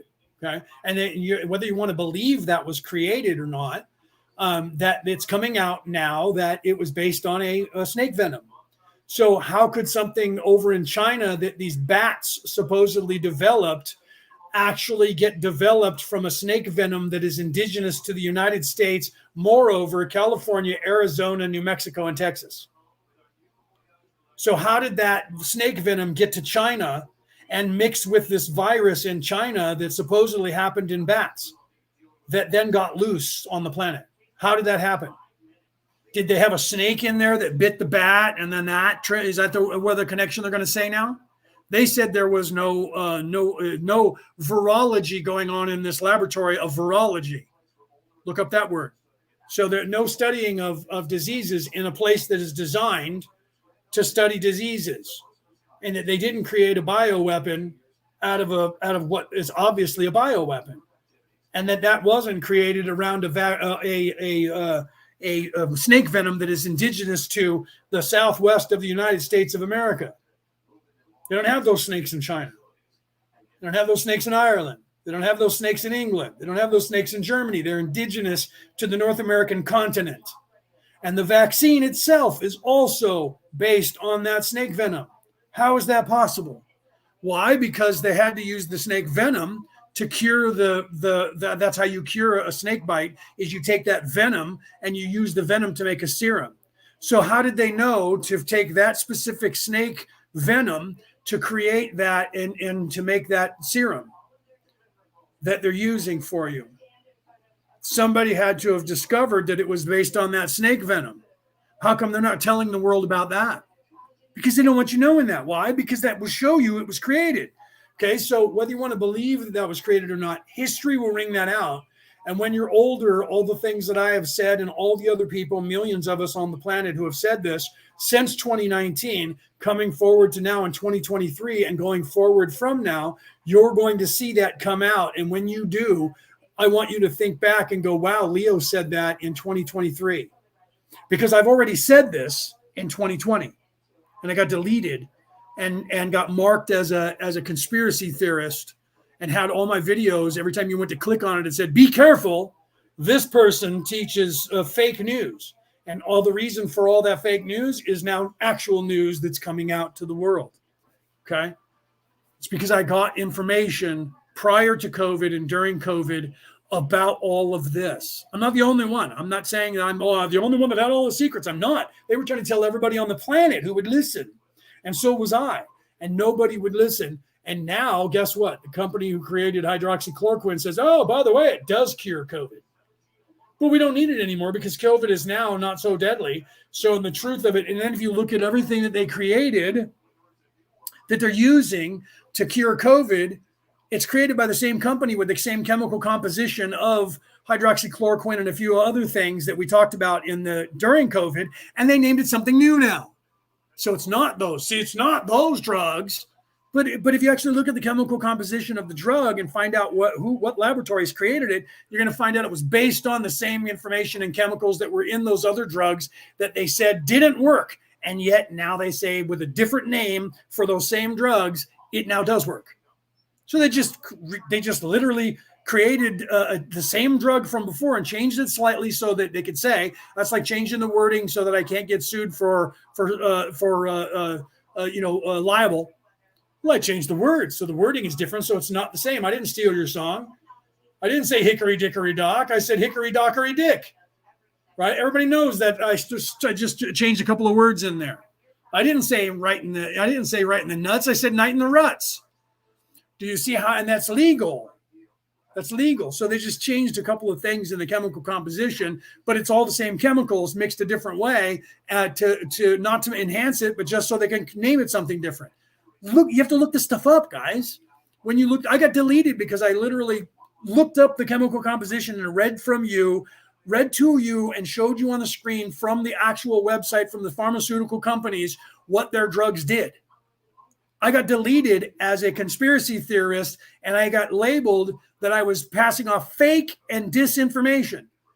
When 100% I was on their websites, the actual pharmaceutical companies, reading you and showing you on the screen so that you knew where I was on their website, reading you their information, and they said I was lying during COVID.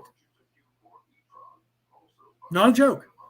Okay, so why is this important? All of this is important because Raw is literally showing you now that literally what you're finding out and seeing in the world today was going on 3,500 years ago, and the Greeks were aware of it. Every country around the world was aware of these things and what they were doing, and they were telling you that in history. And if you're actually paying attention to history, which is why they don't want to teach you history, you'll see that literally they were warning you in the Mahabharata. Okay, the Indians in India were telling you what they saw happening then, 5,000 years ago. Nothing's changed. It's been the modus operandi this entire time. Those of you out there that are just starting to wake up to it, you're scared or you're angry and you think we need to go to war physically. That's what they want you to do. They want you to go physically against them so they can just destroy you and kill you. And then guess what? You recycle and you're born as a baby somewhere else in the world and you don't remember any of this shit and you're back asleep. The sooner they could shut everybody up by forcing everyone to kill each other and die, which they can't do anymore, but they're still trying, the better off they can be. And that's why they keep attempting it, because they need it to happen for their longevity. It is the death throes of the civilization as we know it. Song by REM from the 80s. It's the end of the world as we know it. And I feel fine. Let's continue. 25.5 Questioner. You spoke of an Orion Confederation and a battle being fought between the Confederation and the Orion Confederation. Is it possible to convey any concept of how this battle is fought? Ra, I am Ra. Picture, if you will, your mind. Picture it then in total unity with all other minds of your society. You are then single-minded, and that which is a weak electrical charge in your physical illusion is now an enormously powerful machine whereby thoughts may be projected as things. In this endeavor the Orion group charges or attacks the Confederation arms with light. The result, a standoff, as you would call it, both energies being somewhat depleted by this and needing to regroup. Okay, now this description that you're hearing, let's go back to and get off of physical modern day and go back to what Cassie and I were talking about a few minutes ago before I went on that little tangent. But what he's talking about right here is getting back on point of the modus operandi of what was going on in this realm even 5,000 years ago. And now Ra is talking about literally what's happening in the 4D, the real 4D and 5D, not the one in this dimension, but actual physical dimensional plane that is fourth dimension, fourth density, and fifth density, which is not where we're going into right now, because you can't go from the third dimension and graduate to the fifth dimension without putting in time in the fourth, which in our perspective is about 1 million years. But since the time doesn't exist there, because it's all happening now, it doesn't take that long, right? But from our perspective, because we're in a place where past, present, and future is, we're actually like, that's 1 million years worth of our time here. It would take us 1 million years to make it through the fourth dimension to go into the fifth dimension. But in reality, once you leave time-space and go into space-time, you're in a place that is not time. You're outside of time. And so things change, and it's really hard. That quantum weirdness can't be fathomed by most people here. It's the same as looking into the subatomic level. That's why they call it the quantum weirdness. When you get to a subatomic level, all things look identical. You can't tell the difference between my elbow and the wall next to me or the car I'm driving. I'm not driving a car now, but you know what I mean. There is no difference. They're identical. And that is so foreign to people. They don't get it, and they can't grasp that concept. Well, on the other side of things, people are like, we're going from 4D into 5D. And I'm like, yeah, that's only a spiritual level within the third density.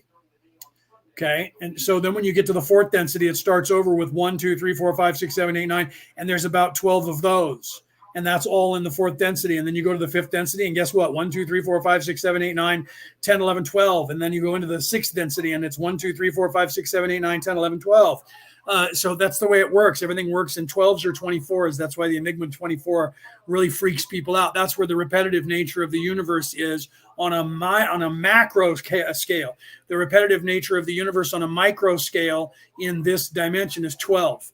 But math actually plays out and shows you the 24 to expand your consciousness. And that's why I posted that meme that shows you the Enigma of 24. And like Anna was like, I don't know what that means. I'm like, I know you don't. Most people don't, because I threw high level math.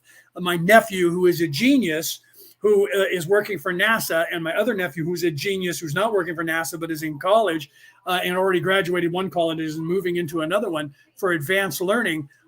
He's still for 3 months working on the math of that picture, Anna. So don't feel in any way like I don't know what that means, and and wow, that's crazy, because he's who is a mathematician. He's an applied mathematician. Both of them are like, holy crap, this is real, and they're trying to figure out the math, and all they're doing is proving it. It's right there in front of them. They're just checking the work, because the truth is, my brother said he's trying to figure out the math. I'm like, and math's in front of him. He's just trying to actually prove to himself that he sees is actually real. So that's what most people spend their time on in math anyway. So don't feel bad, because the truth is 1% of the population, maybe 2% of the population actually understood completely that picture of the Enigma of 24. So it's not, so I wasn't posting it like, because I was trying to show people I'm so smart, because I didn't get some of that until I saw it and went, what? And did the math just like my nephew did. And then like, what? And some people just look at it and they know all the math and they're like, yeah, yeah, yeah, oh, cool, right? So don't get discouraged if you don't understand the math, because you have to know the language, right? Math is a language, just like French, German, Spanish is to everything. Math is the same as musical theory. Music theory is a language that it also describes it describes a vibration of sound, where math is actually doing the physical nature equation. So one is harmonics and one is the physical. And so people don't realize that. And then water is another dimension. Air is another dimension. Gas is one. So that would be air, and that's why you have earth, wind, fire, and the like, because those are the simplest forms. That's the plutonic solids. That's why I posted those. If you look at the plutonic solids, that is, everything falls into one of those categories. And there's a math that shows the representation of all of that. That's like the crop circles. There's a math that shows that into a specific form. So the math is the one thing that you can interpret all of those things into. So that's why people say mathematics is the perfect language of the universe, because it's the universal language. It actually has a representation of all of those things. Whereas if you're trying to learn a language on this planet, you only speak one and you have to learn the other ones. They're all the form of the same communication, but it's different. Mathematics is the one constant. Everything is applied by math, but that's just one interpretation of it. And so the harmonics, when you get into like music theory, describe the waves of the harmonics, the sound waves. Math can do the same thing, but it can give you a visual, but it can't give you the sound. Do you see? So there's still the same thing happens. So anyway, don't feel bad about that, because if you feel bad about not understanding math, then you probably, when you heard do, re, mi, when I played that, you just hearkened back to the stage or movie of her singing that song and laughed about it. But I was showing you the mathematical equation and the visual.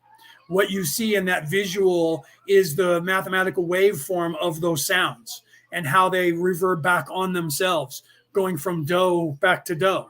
Do, re, mi, fa, sol, la, ti, do. And so so literally that's the visual, and only people who know math would catch that that's the visual of the sound and what it's doing. And it's going to 0 point and then moving away from 0 point. And so it's so literally that's an insane thing, but that's why I posted that. So if you get the math and music theory, you actually see that is what that is. So you hear her sing it, you see it in front of you, but if you don't know the math, you don't know that's what's happening. And then the words are there for you to follow along. And each one of those words is a note, a tone, and it has a value. And I show you the visual for that. And that's the same thing that's happening in the Enigma of 24. It's the same thing that's happening in the visuals that you see there, but there's so many visuals that it's confusing, and most people can't break down each individual thing that they're looking at. And so he writes the math and then shows you that visual representation of it, but they're all overlapping each other. And I do that in a few of them with the sacred geometry that you see, where you see the Fibonacci thing going involved in that. Ra's talking about that without giving you the descriptions that I've given you. And he's showing you how history, and how in history these things are reverbing and recycling in a cyclical nature, coming forward to now without telling you the math. That's why I've gone on this entire tangent. And this is what he's literally telling you the properties of as simply as he can, without that interpretation. And Don gets this because he's a nuclear physicist. So for him, because he understands that he's not elucidating, as Ra would say, that information to you. And that is why I've just spent this time to go down this path of the math and the sound and all of that, because that's what he's talking about and how that applies to their modus operandi of how they're coming at you in all of these directions all at once, instead of people just thinking they're using words and lying. They're using harmonics, they're using math, and they're masking all of what they're doing and changing everything that is in nature, that is normal, that harmonically resonates in a positive way, to negative. And that's what Ra's talking about here. Let's continue. Negative depleted through failure to manipulate. The positive depleted through failure to accept that which is given. 25.6 Questioner. Could you amplify the meaning of what you said by failure to accept that which is given? Ra, I am Ra.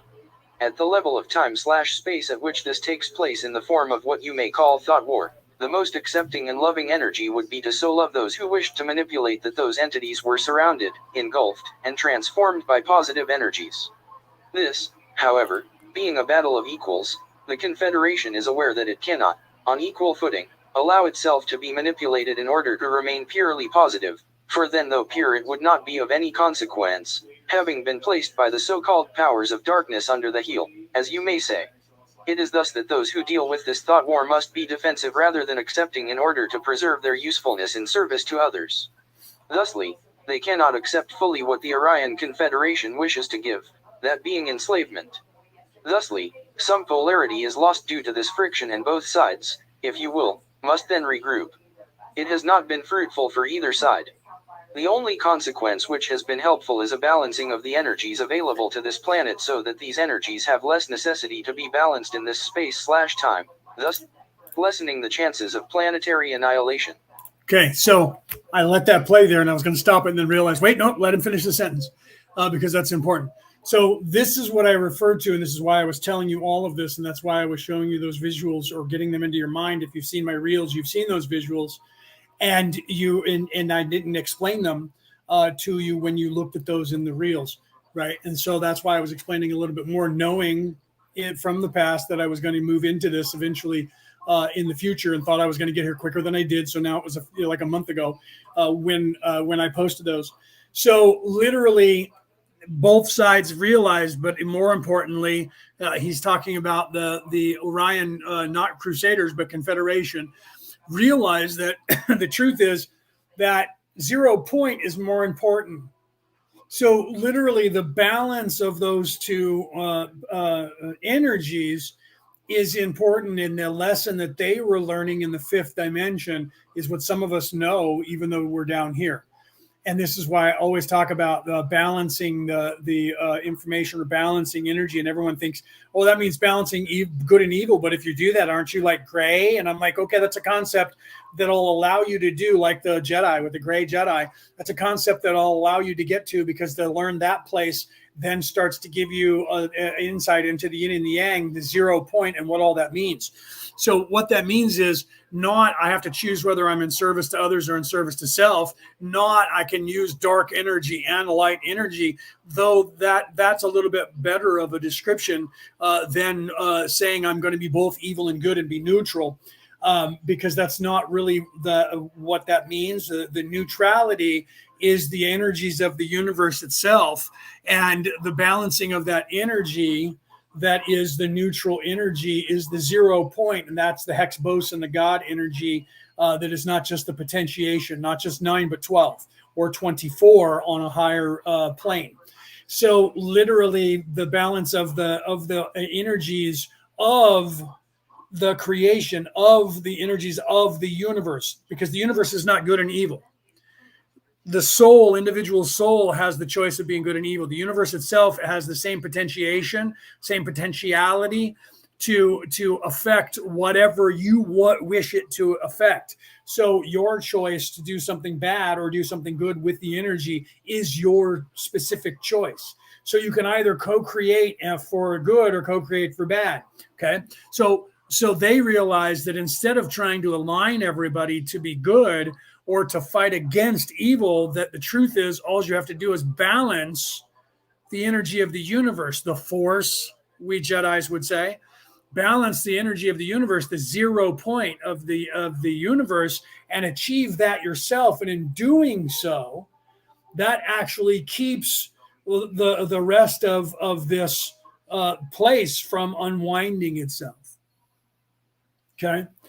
So literally, that is what they are telling you here, and what we're trying to tell you is that you don't have to balance good and evil within yourself. You need to balance yourself within yourself and choose which side you're going to be on. Because if you're not on a side and you're not trying to balance yourself one way or the other, then you're just chaos, and that has its place. It does, but you're supposed to ascend one way or the other. So flip-flopping between the two, or trying to be good and evil, is going to get you nowhere but third dimension. That's what they called the flesh in most religions, being of the flesh. It's meaning being of the third dimension. They didn't have the concept. They weren't teaching the concept to children of dimensionality because the entire species had no concept of dimensionality.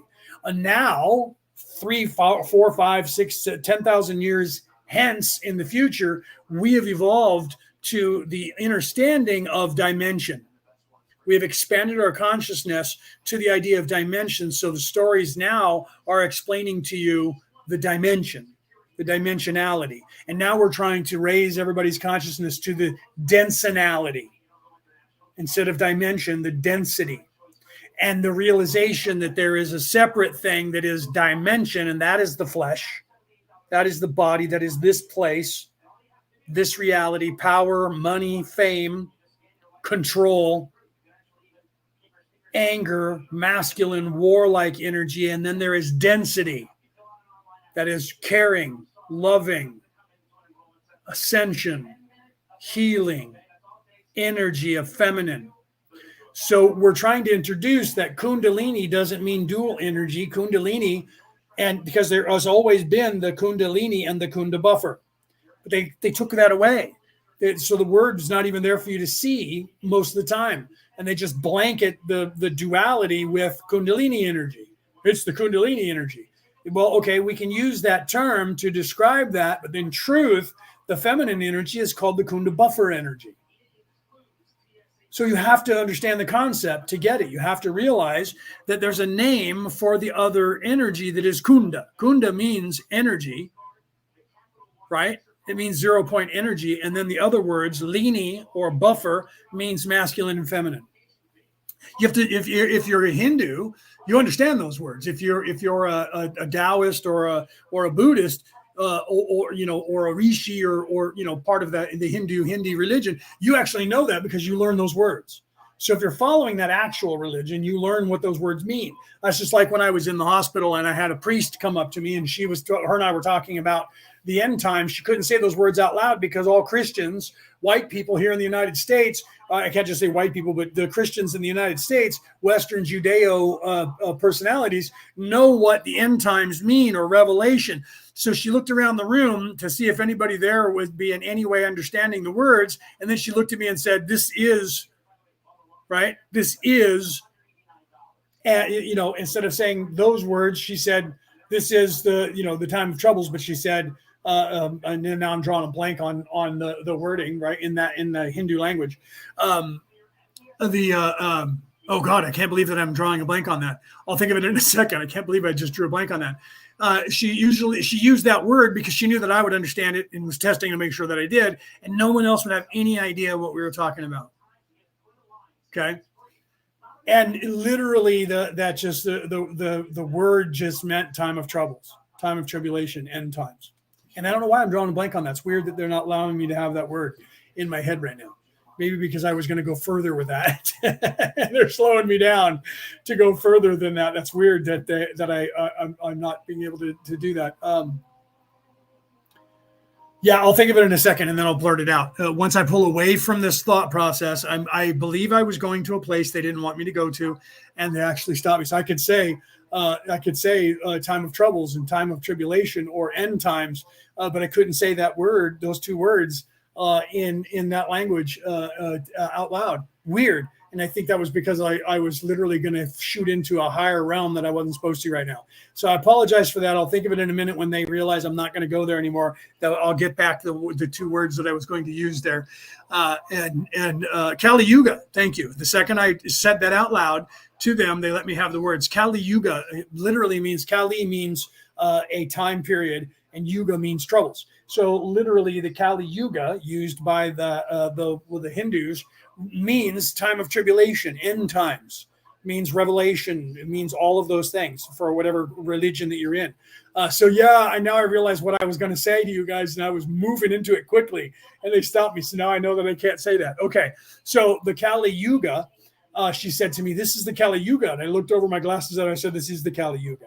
No one around us that was hearing us had any idea what we just said to one another. Had she said, this is the end times, it would have scared some of the children in the room that were doctors and nurses and other humans that could hear what we were saying to one another. So we literally started talking in code at that point, using other languages so that we could have an upper adult conversation without scaring the children around us. Not a joke. Okay. But now I can't go into what I was going to go into. So let's go back to what Rob was talking about. So literally they decided, they had realized that the balancing of that natural energy to 0 point was more important for instead of going to war and fighting. And this is what I was getting at when I said earlier that people are saying, we have to, when you wake up to this, you're like, oh my God, we have to fight them. We have to stop them. We have to go to war. We have to start a revolution. And all of that is wrong. That is not going to solve anything. And what it's going to do is it's going to cause chaos and many millions of people, if not billions, to die pointlessly when we don't have to do that. All you have to do is balance the energy within yourself and start fixing yourself. And that changes your vibration, which changes the vibration of everyone around you, the reality around you, and the all. This is what Ra is talking about right here. Okay. So I was going to go to a place that no one was ready for in this audience, and they wouldn't let me do that until I said it out loud and admitted it. And then I got Kali Yuga, and I can think of that word every second of my life right now, but couldn't think of it for the life of me because of where I was going to go with that. So they realized, and this is what Ra is talking about, that the balancing, the harmonics, harmony is more important than the chaos or the destruction. So they realized, and they're trying to push that to this world, because this world's instinct has always been, because of their training and mind washing, brainwashing, to violence first. Look at what they did during COVID. When I speak, Republicans think I'm a Democrat and Democrats think I'm a Republican. Here in the United States, if you're outside the United States, the conservatives think that I'm a progressive, and the progressive thinks that I'm a conservative. Why? They're all about aggression and war and opposing sides. So they're trying to get everyone to be that way with everything. And so they're doing that with everything. You're a racist. You're a sexist. Everything is, you were born that way, so you can't even help it. And so you're racist automatically because you were born white. You're Aryan. That means you're racist. It's in your DNA. And you're African. And literally I had a friend of mine talk about that, where they were talking about somebody in Europe, and people in Europe talking about how someone, I think it was Cassie, I don't remember, if it wasn't Cassie, I apologize, it was either you or it was Desiree. And she was saying they were talking about someone over in Ireland who was a friend of theirs, who was referring to someone who was black. In Europe, it's okay to use that vernacular. In the United States, they get annoyed with that. You can't use the word black, so you have to say African American. And so this person said, wouldn't that be an African American? And she said, they're not in America, they're in Europe. So the vernacular doesn't, it was you. Okay, Cassie, it was you. And so that vernacular doesn't work. It's silly to call someone who was never on the shores of America an African American when they're in fact an African European. Right. And so, but that's how silly the programming is, my point, and Cassie's point when her and I talked about this the other day. The programming is so silly that we don't realize how silly it is, and we just blurt it out. How dare you say they're black? And I said to her what she already knew. We both laughed about it, but not because we're prejudiced or because we're racist. But the word in the United States that was transformed that everyone hates is the N word, which when you say it, it's like saying the F word. It's a bad word. That word is the word nigger. I'm not saying it because I'm racist. I'm saying it because it's a word. That word is a mistranslation from the word that is negro. And everyone says Negro. They even say that to each other. Negro. It's negro. Negro is an Italian, Latin, Spanish, Castilian word that means black. That's all that is. And it's been said wrong, just like when you're saying, like when you, instead of saying screw you to somebody, you say fuck you. It has more intensity when you go nigger, nagger. It has more intensity. So I agree. It's being used as a derogatory term. Don't get me wrong. I'm not saying that word is right. But what I'm saying is, if I'm speaking Spanish to you and I try to say the word black, I have to use the word negro. I have to say negro, because that is the word they use in that language, in Italian, in Portuguese, in Spanish, and in Latin. That is the word they use to describe that color. So that word's not a bad word. It's a bad word if you use it the wrong way. Just like the Nazi flag is the swastika, and that's actually a Hindu symbol that actually wards off evil and protects you. So all the people in that religion would have that either wearing one of those, but they can't show it in America because Americans are like, you're a Nazi and you're evil. And that's just like the Union Jack, the version of it that is called the Confederate flag. You can't use that in America anymore because they've now associated that and made that be a slavery symbol. It was never a slavery symbol, but it was because the South was fighting the war because they didn't want to give up slaves. And that the North was not just that, but the North was, that was the last straw that started the war. The North was controlling the South the way rich people control poor people. And the people in the South who were doing all the production and the work realized they were being treated as second-class citizens, didn't like that the rich and the elite. And that's why the guy wrote the song, The Rich Man North of Richmond, because that's what he's talking about. And that in the South, that is a vernacular. Right. And so he's talking about those people that are in Washington, D.C., the rich and the elites, and how they are treating the rest of the population. So the South went to war with them because they were treating them like that. And that now they've gotten the bad rap that it was all 100% about slavery. Well, that was the base root cause, because the reason they made all their money was because they had all those slaves. So it is accurate in some sense, but they're using that to say that that's all it was about. And it had nothing to do with anything else. And that's just a lie. It's not true at all. Was slavery a big part of it? Absolutely. Absolutely. Yes. Okay. Absolutely. Yes. And who were the people, by the way? They were your progressive Democrats who were in the South. Okay. And then they made the Ku Klux Klan, and they had 2 million members, and all of them were Democrats. You need to look at your history. They're trying to claim that the Republicans were the ones who created the Ku Klux Klan and that all Republicans are racist and that they're part of the Klan today. They're still not. Now, some people now of all walks of life are part of that Ku Klux Klan, but there are only a couple million of them too. So how is it that we're trying to say that those 2 million people are running the earth and the other 2 million that are Satanists, or maybe they're the same, they're the same Satanists. So there's 2 million, let's lump them in together, and they're racist and satanic, and that's the actual religion of evil. That's an absolutely folly and a lie. That's not true. The actual religion of evil is playing out in front of your face, and they show you their God when they show you a picture of what you refer to as that Anunnaki person with the wings, or either the eagle head, or the human head, or the fish head that's holding the pineal gland, the pine cone, with the little handbag and the scrolls tucked in his waist. That is the religion of evil. That is the true God, that is Lucifer. That is the information that is this reality that has been. That symbol goes back 5,000 years. I talk about that in my book. There's a definite timeline, a window when everything on this earth changed, and those people took control, and they did it because they had the manifesto of how to do it and what to do to make it happen. And that's what they've done here. And that's what Raw right now is talking about. And that learning the balance of not engaging them is what they learned. And they're trying to teach it to you guys. And this is what we know as well. And that we're down here in the 3D. And going forward, you're going to hear more and more people talking like me, trying to explain this concept that Ra is saying 40 years ago in the Law of One. Let's continue. 25.7 Questioner, very important point, I believe. Does a portion of the Confederation then engage in this thought battle? What percentage engages? Ra, I am Ra. This is the most difficult work of the Confederation. Only 4 planetary entities at any one time are asked to partake in this conflict. 25.8 Questioner, what density are these 4 planetary entities? Ra. Right. Okay. So before we get into that, like what Rick was showing there, I'm not going to put it up on the screen because some people will say we're racist, but you're showing a slight change in the word, right? Negri, negra, negro, and nigger. And all of those mean something different. And who was it that was saying that? Was Denise was saying like niggerly means ration out.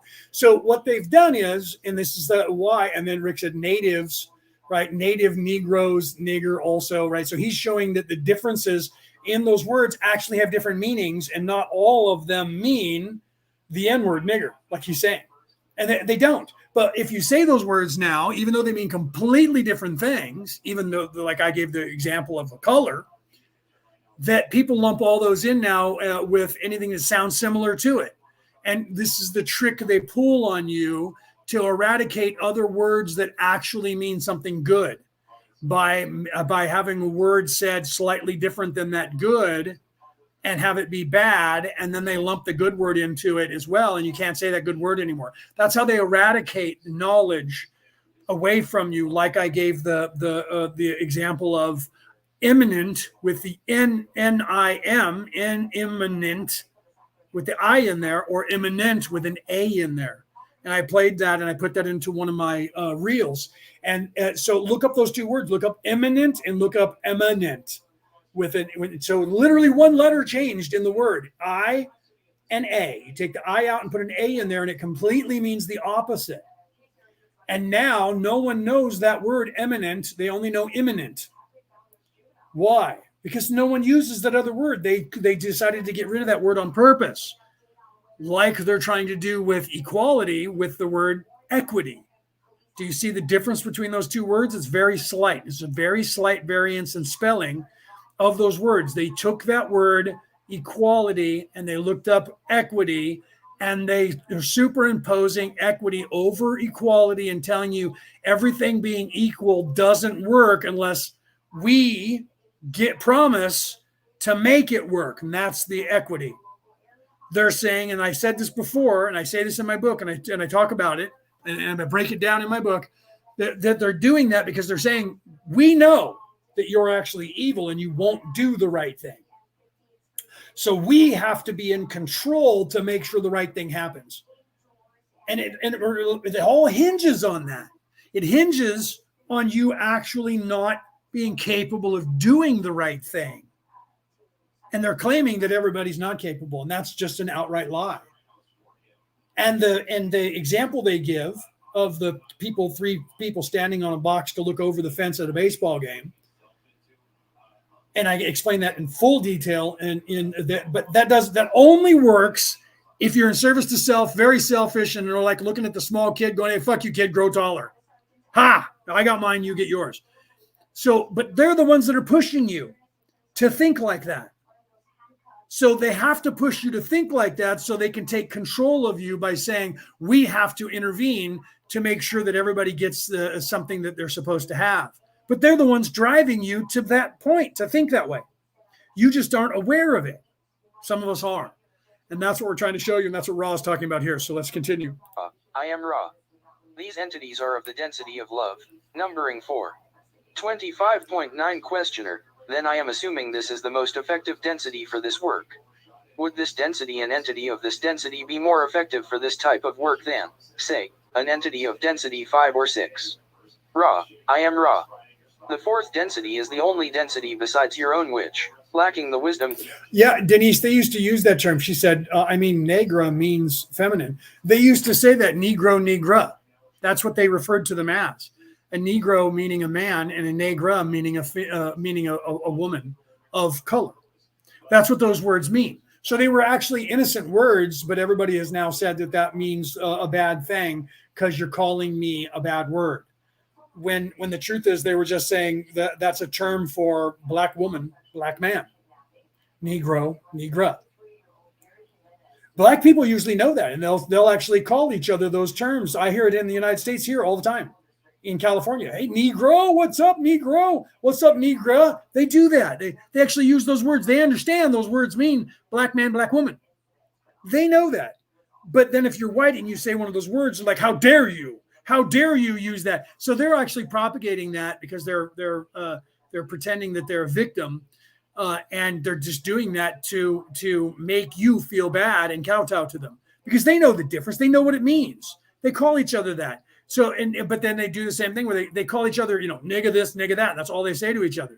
But as soon as you do it, you're all of a sudden racist. Do you see? That's a game. That's bullshit. It's just a game that they're doing, right? Somebody just drove by my house with I guess because it's Mexican Heritage Day, right? I look up and I'm like, was that an Italian flag? Nope, that was the Mexican flag. They had 3 flags flying from their car, Mexican flag, and they just drove by. And I was like, why did somebody just drive by? And I'm like, wait, today's Friday. Isn't today the first day of Mexican Heritage a month in America? Good for them.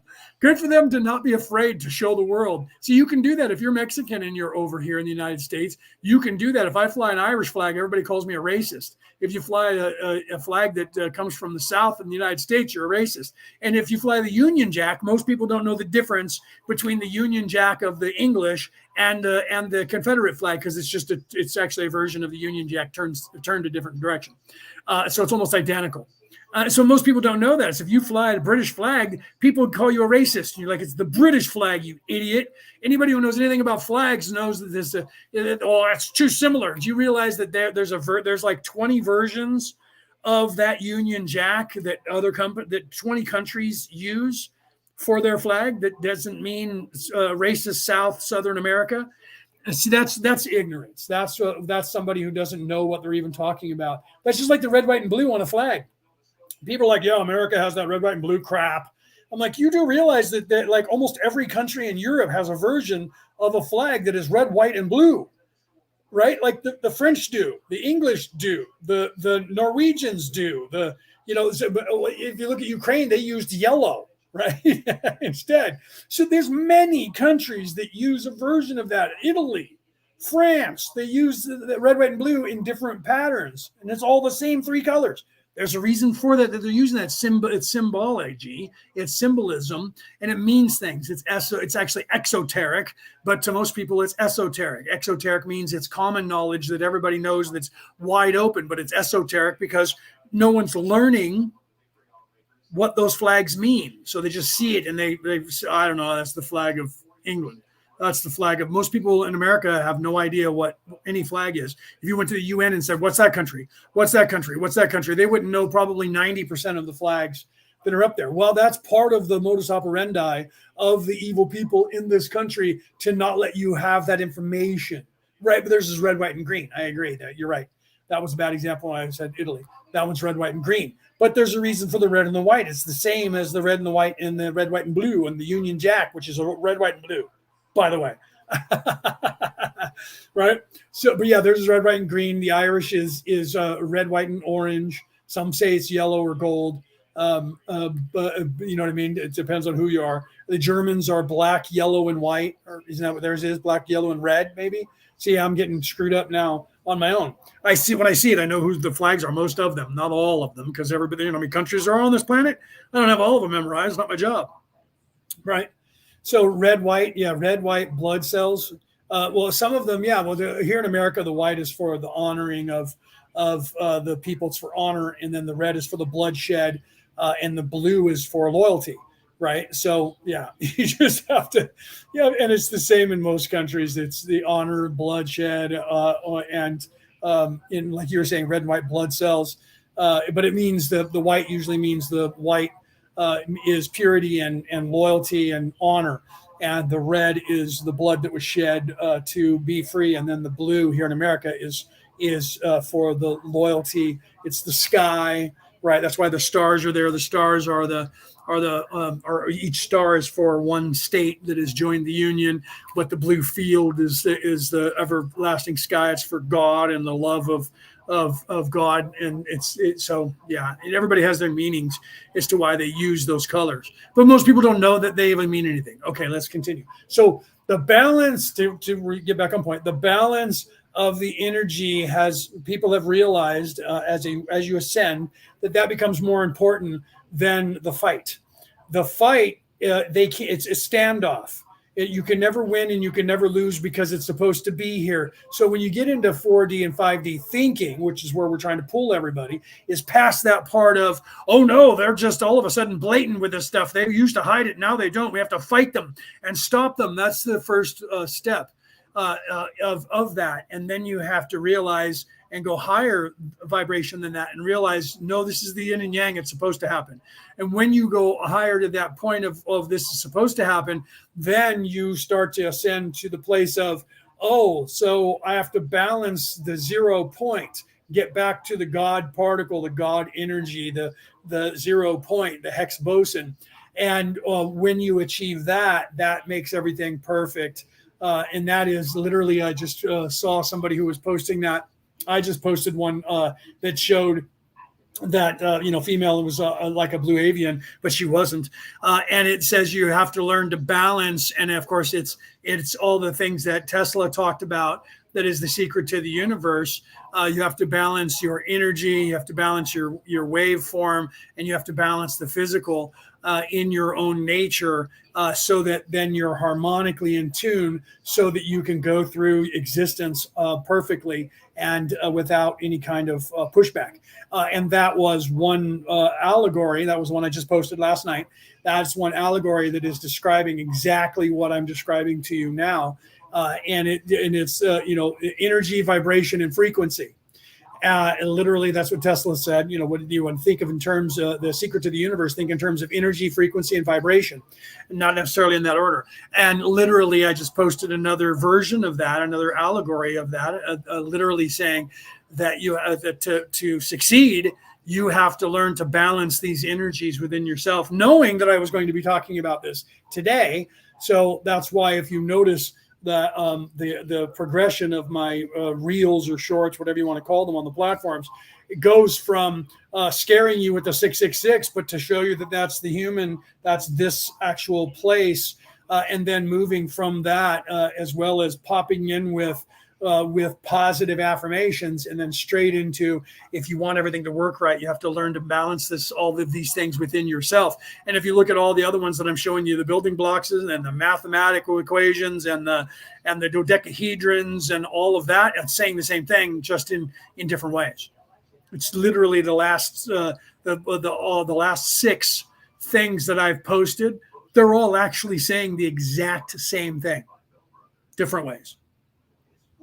In fact, you can go back further than that, right? So literally everything I've posted in the last month is literally telling you the same thing. And if you go back further than that, once you start to realize that I've told you the same thing. Almost every one of my reels is telling you the exact same thing from a different vantage point, from a different wavelength, from a different vibration, lower and higher in the spectrum. I'm literally doing that to hit people in different levels. And that's the truth, and that's the way I talk. It's so every message that we're giving to you is cyclical in nature, because the universe is cyclical. So everything goes in a pattern, in a circle, going back to 0 point and then expanding out from that, and in each level, like Mandy's saying here, assuming I don't have to die to ascend to 4D, 5D, not in the third dimension. Okay, so this physical body that you're in right now is third dimension. Your soul that's in this body right now is actually 6th or above dimension. You actually have access to everything all the way back to the one. You just aren't aware of that here. So your physical body that you're in will not go with you into the physical realm that is 5D. That's a completely different body that you'll be in when you get there. But there is a 5D in this 3D that is part of your spiritual learning for this dimension. This is what I was talking about before. Everything is cyclical in nature. So literally, when you're in the third dimension, you start out at level 1 in third dimension as a baby soul. So there's 2 parts to that. You're a baby in a human form, or other forms, but we'll just use human. And you're veiled. And if you're here for the very first time, you're a baby soul who is just now self-aware. Those are 2 different places that are combined into one. One is a dimension, 3D dimension, and the other is density, 3D density. But the density word was taken out of our vocabulary and not being taught to anybody on this earth. So you don't think about things in spiritual, you only think about things in the physical. Okay, so in this plane of physicality, the third dimension, there is a dimension of this dimension that is an octave of this dimension, or level of this dimension, that's 1 through 12. When you graduate from the 12D, right, and you can get there very quickly, it usually takes about 11 lifetimes, 7 to 11. Usually you go through 1D, 2D, 3D, 4D, 5D, 6D in every lifetime you're ascending, but it's still in the third dimension. And then you graduate to the 4th dimension, physical plane, with a 4th density body, which the density as you move up is less physical. So the body itself becomes less dense as this one as you go up in density. So the human body in the next level is not quite as solid as this until eventually your legs disappear, and then you become a torso with a head, and then your torso opens up and you can see your organs, but you can't like grab somebody and smoosh their organs, and eventually that fades away and you become light. But that's not going to happen here. That's not going to be something that you're going to graduate to here. Okay, in dimension. If you start ascending in your density, you start moving into the possibility of that realm and the understanding of that realm. So your consciousness moves into your soul instead of staying in the physical. That allows you in the spirit, in your soul, to ascend faster beyond this vibration that is focused in the physical. That's what you're supposed to do. And then you start to actually catch those concepts and start to understand, not understand, because understand's a physical thing where you're under someone's spell, standing under them. Understand in disseminate or asseminate in your spirit, your soul, and then your vibration moves up into that, and that's the ascension. So you will go into 4D and 5D in this physical body, but you won't be in this physical body completely because you will be spiritual, or you will stay in this physical body and you will only be 3D.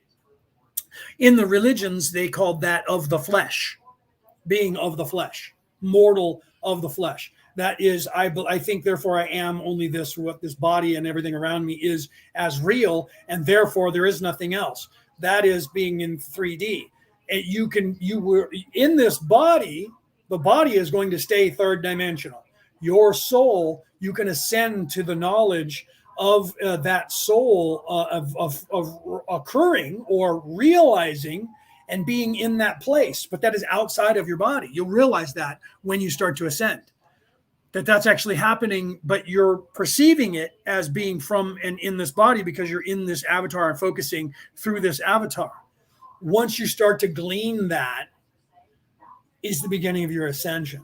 Okay. But there is a physical place that is a plane of existence that is higher than this one, that is 4D and is 5D, but that is in the density of that dimension, not the density of the dimension of third. And I know that's some of that quantum weirdness that's hard to understand at first, right? Yeah, Cassie says, it took me a long time to understand the difference between density and dimension when you're hearing 4D and 5D. Okay, because that's truly, you have to first split and realize that there is 2Ds in your existence, and one is dimension and the other is density, but they've taken the density word away from you and the knowledge of it. So because they only want you to believe that you're in this dimension, that you're in this place physical. They don't want you realizing the density part. They don't want you realizing your everlasting soul. So that concept is as alien as if I said to you, you're not breathing air. It's as alien as if I say to you, you don't need money in this world to exist, because they have you trained from birth that you have to have money, you have to have power, you have to have fame, you have to have wealth, or you're nothing, because they want you to be locked into this illusion and not know your soul. Okay. Why do some parents say about their offspring that they're an old soul? Because they're sensing that that soul is actually the being that is in there as their son, daughter, brother, sister, whatever, that soul has been on this earth for a very long time, that they're an old soul. That person has probably already been able to graduate from this reality and either is unaware of it or has chosen to be here to help people. And with most people, when they have that kind of ability, they'll look at most people and say, wow, there's most of these people, because all of you, everyone on this earth except the people who are here for the first few times are an old soul. The majority of the population of this planet, your soul, in fact, well, everybody's soul is actually eternal. But some people are unaware of that. So the recognition of someone who acts as if or is aware of themselves, not quite called to and referred. When I was 9 years old,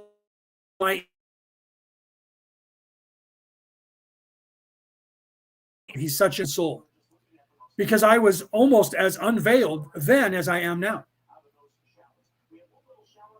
Almost. But the truth is that difference between then and now on a galactic scale is enormous for humans. But to some people, that scale is minute. Okay. So I was not nowhere near as veiled as anyone on this earth my entire existence here. That doesn't mean I didn't have shit to learn. It doesn't mean I still don't.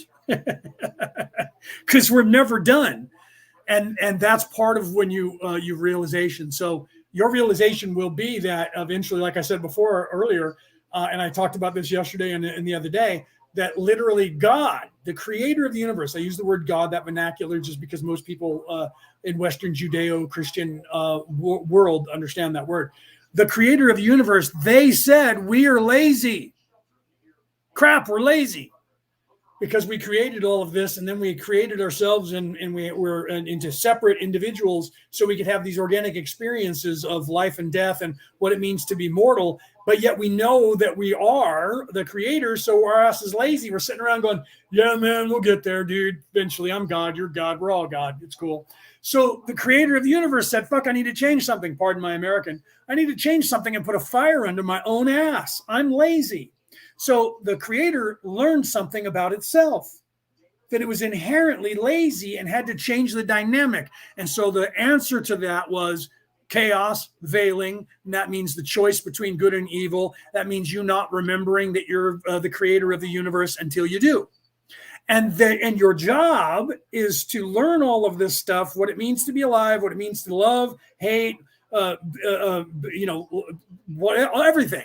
Be angry, be happy, be silly, taste, smell, touch, all of this experience. And oh, by the way, while you're doing so, eventually unlock and start to ascend so you're not trapped by what we gave you that's supposed to trap you, so that you can have these organic experiences before you learn that you are, in fact, a creator. And once you learn that you're the creator, you're not supposed to be stuck here very long. You're supposed to leave. And that's what perpetuates this place and keeps it in place, is that not everyone knows about it. If everyone knows about it, it becomes common. Common sense only works if it's common. Do you understand? Common sense does not exist on this earth. If it did, everyone would have it. Do you see? So the same thing. Being unveiled doesn't exist on this earth, because if it did, everyone would have it. So it's only individuals. And once you learn it, you then try to tell people, but they're not ready to hear it. And then you end up dying and moving on. And they have to learn from what you said or choose to. And when people start following you, let's say the Jesus character, let's say the hero with 1,000 faces that Joseph Campbell was talking about. The people in history have been trying to tell us this throughout all of time, because they knew it and they saw it and they put it down for the people to find. But you didn't find it until you do. And this is why I say religion recruits you and spirituality waits for you to find it. Okay. Religion is an organization, that is a corporation, that is a company that wants your money. They want ratings, they want cash, and they want power, and they want control.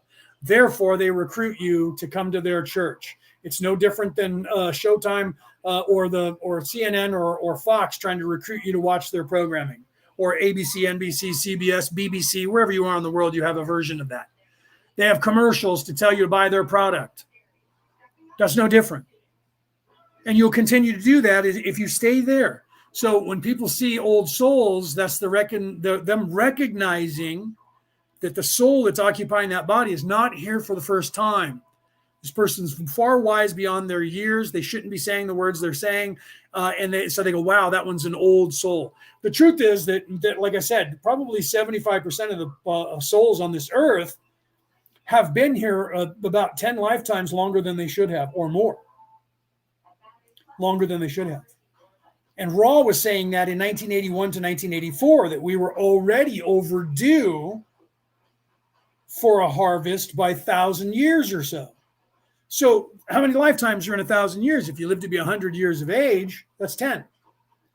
Do you see? So everyone on this earth has an old soul, but only the ones that seek through or ooze through, come through to people's realization are the ones that are really old. They've been here a lot, and you can tell it when they're children. I have pictures of this girl. I don't know who she is now. I mean, I know her name, but I haven't seen her since 15, 16 years. I was 40 on my 40th birthday. She was this little girl of like 6 or 7 years old, and she was at my birthday party because she was the daughter of someone who was there. And she literally looked at me as 6 years old and said these words to me just this way: I do not know who you are. What is your name? And I said, my name is Leonard, but people call me Leo. And she looked at me and she said, it is nice to meet you, Leonard. I think I will call you Leonard. Leo, I think it doesn't describe who you are as well as Leonard does. Is it okay that I call you Leonard? And I said, well, that is my name. And she said, thank you. It is nice to meet you. 6-year-old person spoke like that. Most people see that and they'll go, wow, they must be on the spectrum. She must be a slightly autistic. Or she's an old soul. Leonard Skinner, yes. Yeah, you know how many people called me that when I was growing up? Hey, Leonard Skinner. Or they would say from the old TV show from the 60s, Happy Days, and there was a spinoff, Laverne and Shirley, that was spun off from Happy Days. And there was 2 guys on there that were dorky guys from the 60s, and one was Lenny and his buddy Squiggy. And so people would say to me, because I went by Lenny, because my father was Big Lenny, I was Little Lenny, because he was Leonard Sr. and I was Leonard Jr. So I was Little Lenny, and so people would say, hey, Lenny, where's Squiggy? Because the reruns were on when I was a kid, right? So I had to, but they were calling me Leonard Skinner and hey, Lenny, where's Squiggy? And so anybody with the name Leonard, I always heard that as a joke, and Leonard Bernstein. But most of the people that were named Leonard actually did something that was really good. And then, of course, when the Big Bang Theory came out, and then there was Leonard in there, and people would be like, you're just like that guy Leonard. I'm like, no, I'm actually like Sheldon. I was actually just like Sheldon when I was younger. So was my 2 nephews now currently are just like Sheldon. I was literally, they called me Professor Precise. I was very Sheldon-like, only I wasn't as rude. My nephews, one of them is that rude, and the other one is more like Leonard, who's just as intelligent as Sheldon, but doesn't act like he's superior to everybody. He thinks he's the smartest person in the room. I said that one day when his brother was here at my house. With my brother, his father. And I said, the problem with your brother is he thinks he's the smartest person in the room wherever he goes, and he's not. and Sage, my younger nephew, laughed because Sage is smarter than his older brother, and that pisses his older brother off because his IQ's higher because he thinks he's the smartest person in the room. And I'm like, bro, let's test IQs. If you want to do that, if you want to go by that test, that only tells you that we're not 11 years old. It just tells you that we're somewhere between 18 and 21 years of age. The higher your IQ, the higher your maturity level. People who test with a 200 IQ are literally like 27 years of age mentally. People who test with an IQ of 135 are 18 years of age mentally, and some less. The average person with an IQ of 100 to 120 is between 11 and 14 years of age mentally. You can look that up. I'm not making that up. It's actual fact, actual research. Look up the person who invented the IQ, the intelligent quotient, and the experiment that they used, and read what the answer was to that experiment and what it entails. And it will show you that the average IQ means that your average intelligence mentally, your mental faculties, your maturity level is between 11 and 14 years of age. And that if you test as a genius, you are 18 years of age mentally. An adult, thinking like an adult. Your IQ is something that happens to you when you ascend. You get smarter. Your IQ goes up. As you ascend and start going on a spiritual path, you become smarter. Your IQ goes up and you become smarter. You also become more mature, wiser. Okay? They don't want you doing that. That's why they don't want you knowing that. They want you thinking as an 11 to 14-year-old child, because you're easily controlled, easily swayed, and they can use the Jedi mind trick on you, which is what they're doing. So for all of you around the world who are waking up and you're going, oh my God, they're just blatantly saying these things in public. They have always been saying those things. You are now seeing through the eyes of an adolescent becoming an adult for the first time in your spirit, in your soul, in your psyche, in your maturity level. That's all that is. Good for you, for fuck's sake. But your realization of that is the first step in avoiding the trap. You have to know that it's happening to you. All right, let's continue. Right? So I just see now you guys are getting into other things. Like Rick just said, I don't understand crystalline. Okay, so crystalline, when we're talking about chakras, as your chakra is righted or vibrating at the proper harmonious balance, if you do that with all of your chakras and you balance this energy, that's actually plays into what we're talking about here, Rick, so don't feel bad. For those of you who are like, oh no, he's going off on a tangent, this is actually what Ra's is actually talking about here and balancing the energies. When you balance in the energies of yourself, of your soul, of your spirit, the mind, body, spirit complex, to use a vernacular that Ra uses, totality, the mind, body, spirit complex totality. Literally, when you do that and you balance all of your chakras, you have to balance the physical, which means you have to eat properly, exercise properly, eat the proper diet, which they're trying to keep you from doing all of that by giving you crap food, modified food, GMO food all around the world, fast food, I call it fat food, and processed food around the world. That keeps you in a low vibration. It's low vibration food. We teach that, and we're going to end up doing that again on one of the shows where we talk about ascension foods. We teach that to you guys. It's part of everything that you need to learn. So you learn to eat things. We were talking about that earlier with ending the law of one chat today and returning the always chat. We're actually talking about vibrational foods and things that you can do to help yourself to get off of pharmaceuticals and shit like that. Okay, so crystalline is the God particle is perfection. It's the achieving. So when you are balancing your chakras, and it all starts with the heart chakra to get out of the lower chakras, that is the earth chakras, the first 1, 2, and 3. Get out of those earth plane chakras and into the beginning of the spiritual chakras, which starts in the heart and moves up from there. Once you do that and you start balancing all your chakras and you're balancing your physical, you're balancing your mental, you're balancing your body. As you do that, your the vibration of your chakras becomes increased by 100-fold. So your actual aura becomes richer, thicker, and wider around your body. Okay, and that's an old meme or a reel that I posted last year or earlier on this year was showing you that the X factor, the heart chakra energy that comes off of that off of your heart is like 10,000 times more strong than what comes off of your brain, because your soul does not reside in your head. Your soul resides in your heart. But you just perceive it through your open eyes here in this physical. So you think you're inside the mushy brain that's in your head. That brain that's in your head is just an engine to run this body. It's not where your soul resides. Okay, so when you vibrate and you get those resonating harmonically at the right pitch and tone, each one of those, they become stronger. And as they do that, they start to actually form crystalline. They create around themselves, the chakras become crystalline.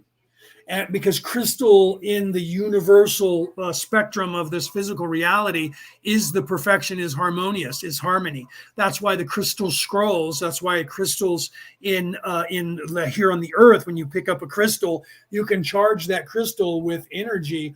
One crystal the size of a dime can hold every bit of information that we have on the internet in it, and it only makes up 1/100th or 1/10,000th of the actual memory that's in that crystal. That's an actual truism.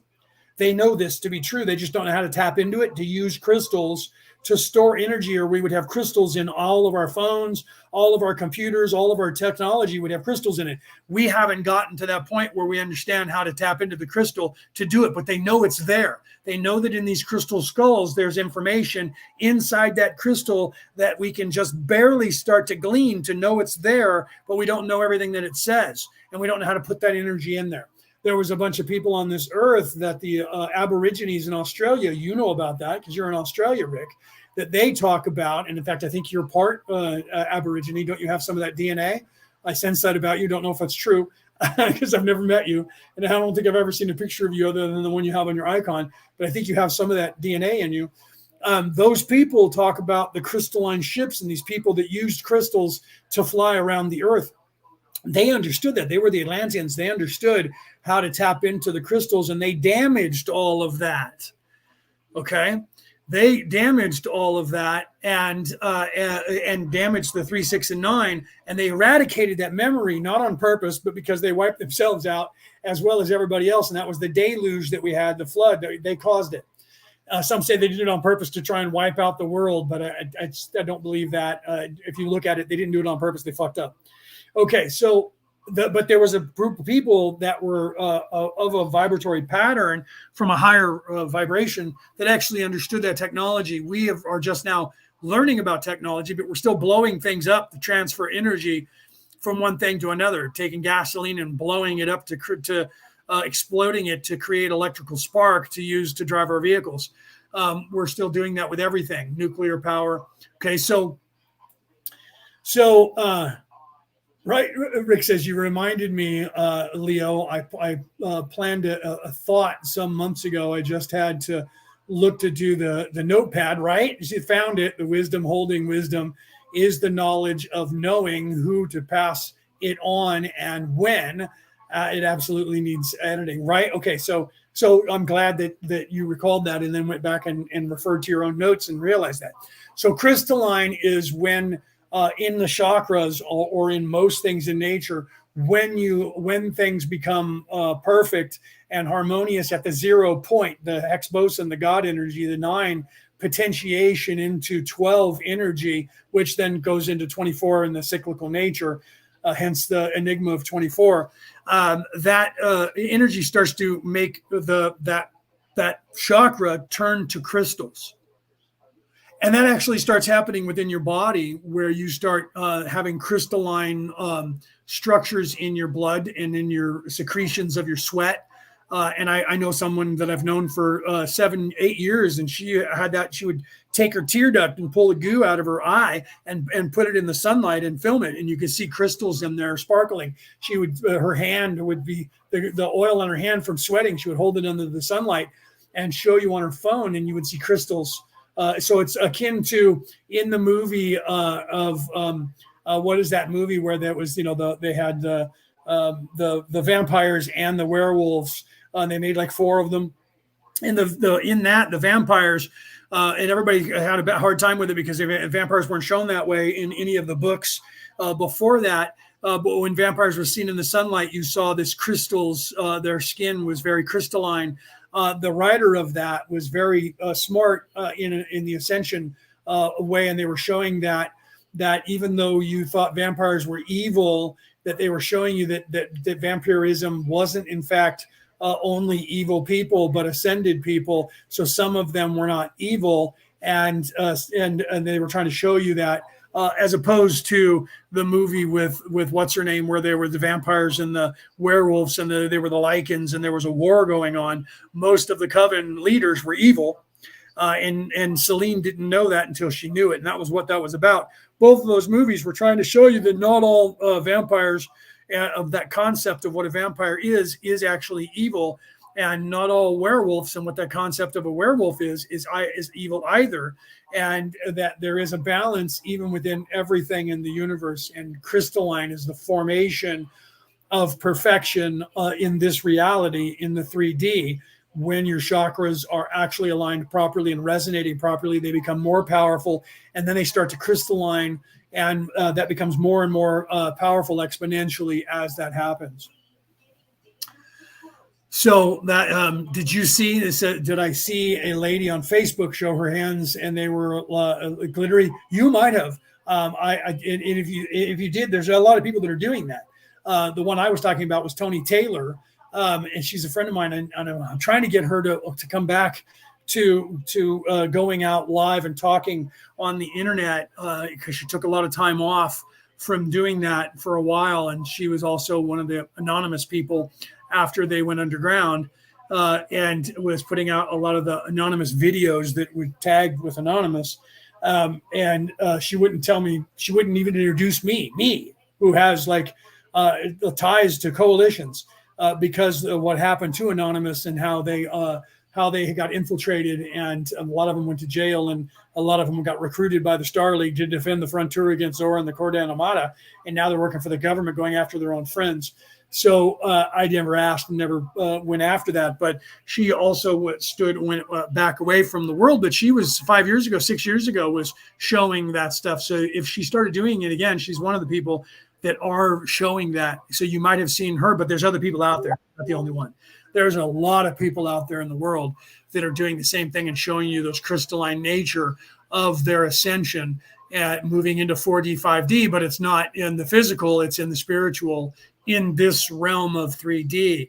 So that's hard for people to get to. There's a weirding thing there that people don't understand, and they don't realize that in 3D, there's another part of that dimension that is not the dimension. It's the density. You reside in the density. You think you reside in the dimension. And this dimension isn't real. It just thinks it is. So its job is to make you think it's real. And your ego is a part of that. It's also supposed to make you think that it's real. And television, internet, social media, all of that is also a external hard drive. It's an external ego trying to make you believe that this is real, because that's where evil people reside, is only in the physical.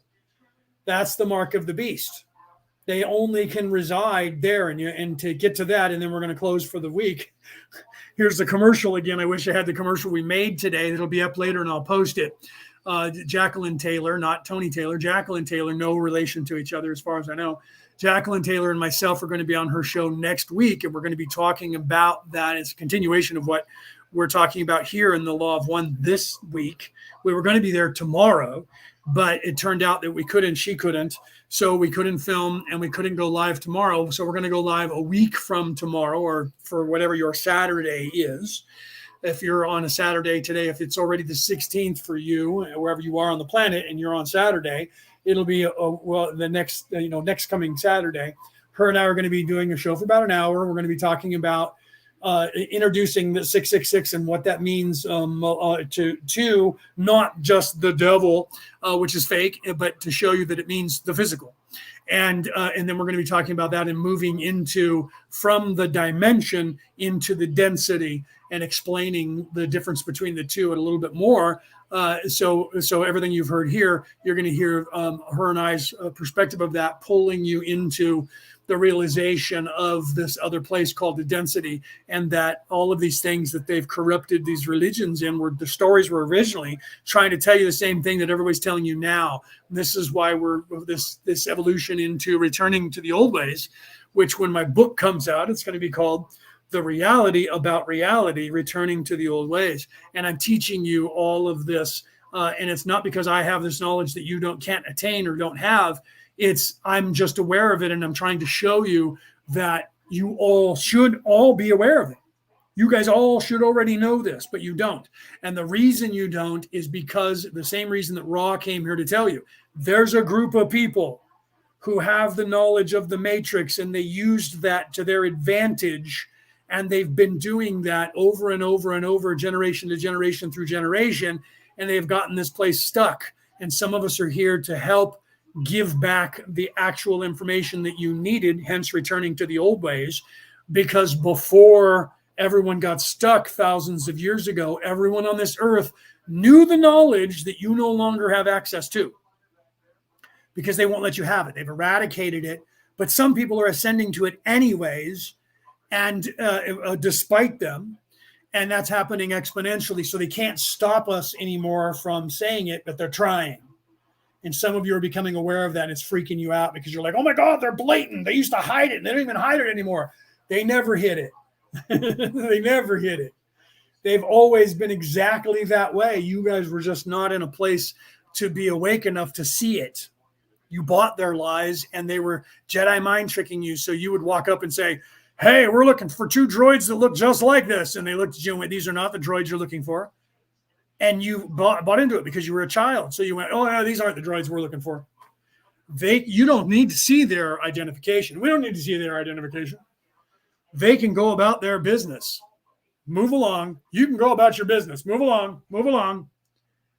That's why they showed you that in Star Wars, in the Star Wars books that became movies, because that's what they're doing to you and have been doing to you your entire life. They're doing it now, currently.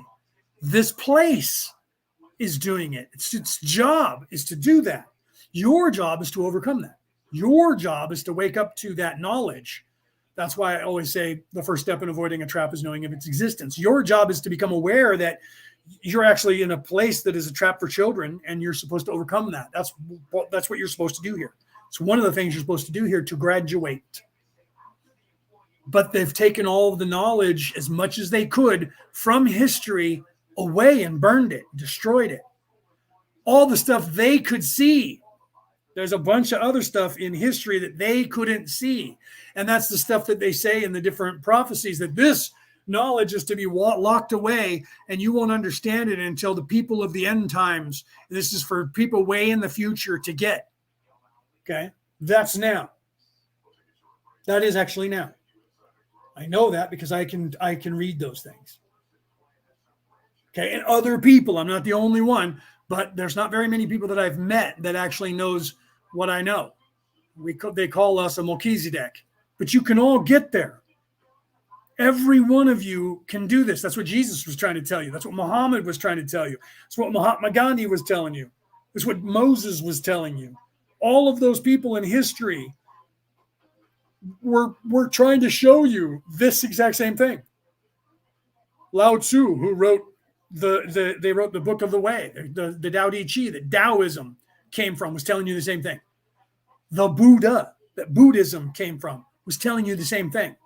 All these people throughout all of time, the actual message they were trying to tell you is what I'm telling you right now, and what I'm going to be telling you in my book when it gets published, and what many of the people in this group, Peter Coyle, who's in this group, Cassie, and I always say your name wrong, it's Meckler. I always say her last name wrong. Cassie Meckler. Those two specifically, besides myself, came here because they came here with me. That's why I know that. or I should say, I came here with them. We came here together. We came here to spread this message to you. But there's billions of us that also did the same thing. So it's not like, I'm not some kind of savior. That happened already 12 times. The last one was called Jesus. Okay. And most of the people that I just mentioned to you are one of those 12 that came here. And there's a reason for the 12. We'll talk about that next week as well. The 12 apostles, right? We'll talk about that. 12 disciples, 12 apostles. We'll talk about that next week on Jacqueline's show. Okay. And I talk about that in my book.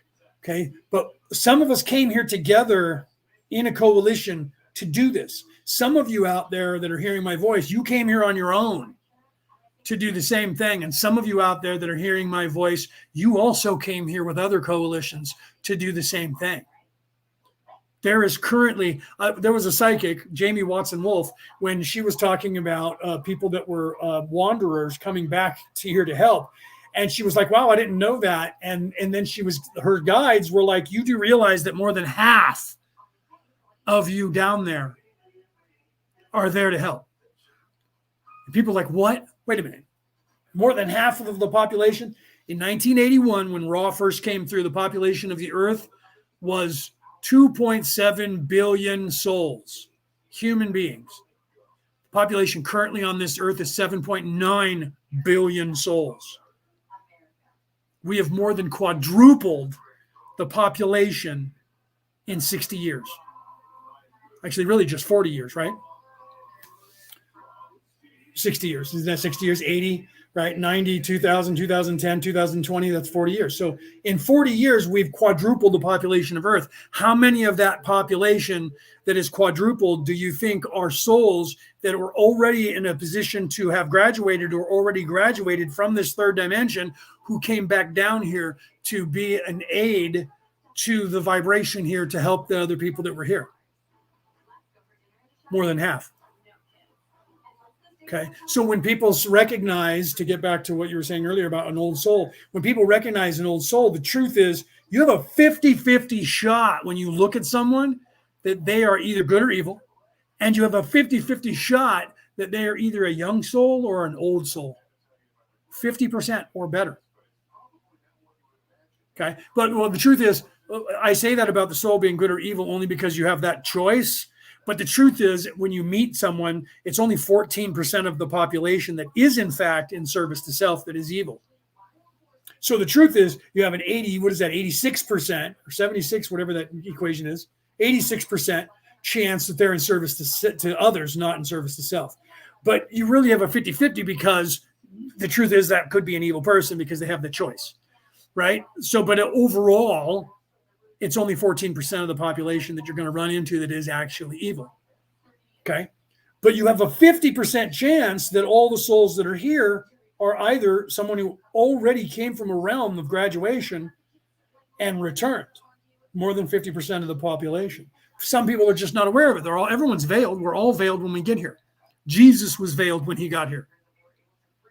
He had to wake up. He had to go on the journey for himself and become awake and remember who he was. That is the playing out in the physical, what we're all supposed to be doing here. And that's why he said the way to heaven is through me. He's showing you the path. He's showing you this is what my ascension was. This is what you're supposed to do, is learn what I've learned and ascend.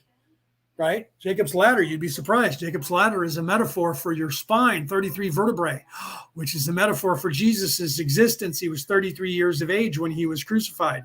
The Christos, the Christ oil, descends to the base of your spine and climbs up your 33 vertebrae, going through your chakras and charging with energy the two oils, and they go into your brain, the Holy of Holies. They go into your brain, through your claustrum, where Santa Claus got his name from. And they go into your hippocampus, your third eye, and they sit dormant in there for 2.5 days, crucifixion and resurrection. And then when you're resurrected, I'm going through that currently. I am literally a Virgo, and the oil is going through my body and is in my brain right now because the moon is in Virgo, my sun sign, today, even though today I'm a Virgo today, and I'm in the middle of Virgo. So I'm in the middle of Virgo at the same time that if you are a Virgo, you are currently in your 3-day process of the oil getting ready to illuminate your brain. If you have sex in the last 2 days and in the next day and a half, then you are eating of the tree of life. And then you will get coal in your brain, which is the story of Santa Claus. We'll discuss that next Saturday. I love you guys. Tune in next Saturday on Jacqueline's show when we get the commercial up later. I'll put it in the chat. I'll put it on my page. And then we'll have the advertisement for the show that we're going to do next Saturday. We'll be live talking about that and talking about that oil and talking about the story of Santa Claus, what the representation of 666 means in real life, what it actually meant in the old days before they corrupted it into the stories that we have today. And then read my book that comes out hopefully sometime between now and December. Hopefully before January, and it's called the Reality About Reality, Returning to the Old Ways. When that book comes out, you're going to want to read that because you're getting glimpses of what's going to be in that book by listening to me talk, and then Jacqueline talk, Cassie talk, and Peter talk, because this is what we're all teaching, and we're not the only ones. There's about 2 billion of us who are aware of this that are trying to teach you guys how to remember who you are on this earth. That's all. We don't have any knowledge that we own. There isn't something. True enlightenment is universal. So the knowledge of your ascension is universal, and it is there only for those willing to do the work to ascend as a soul, not in the physical. If you're stuck in the physical, you will never attain that knowledge because you cannot, because you are focused of the flesh in the physical. It is when you have the dark night of the soul and you realize you have one and you realize you need to fix things and you realize you've hit rock bottom and you're moving up. That is the beginning of your healing. That is the beginning of your ascension. That is the beginning of your IQ going up. That is the beginning of all of your chakras being aligned and you changing everything about your life, your reality, your entire universe changes and you get smarter, wiser, faster, and you become the bionic man or woman. Oh, there's a joke from the 70s. But it's true. Then you realize your immortality, and then you start getting closer to the light and closer to the one true creator of the universe. The Hebrews called it Adonai. And that's what Ra says every time. I leave you in the love and the light of the one true creator of the universe, Adonai. It's the ancient Sanskrit word for God, by the way. Hebrews still use that in their Bibles. So do the Christians. You just don't know what that word means. Right? Okay. And that's where you get the Amen from. A lot of people are like, that comes from the Egyptians. It does. It comes from Amun-Ra. Amun means Amen, which is just a different way of saying the word Amen or Amun. That comes from Elohim, the Amun-Ra. And that's all aspects of the hippocampus in the brain. I put that out too, showing you the ram head. And that's actually a physical feature inside your brain. It's in your brain. It's the actual optic thalamus in your brain. The hippocampus of your brain is shaped like horns of a ram. That's Amun-Ra, Amun-Re.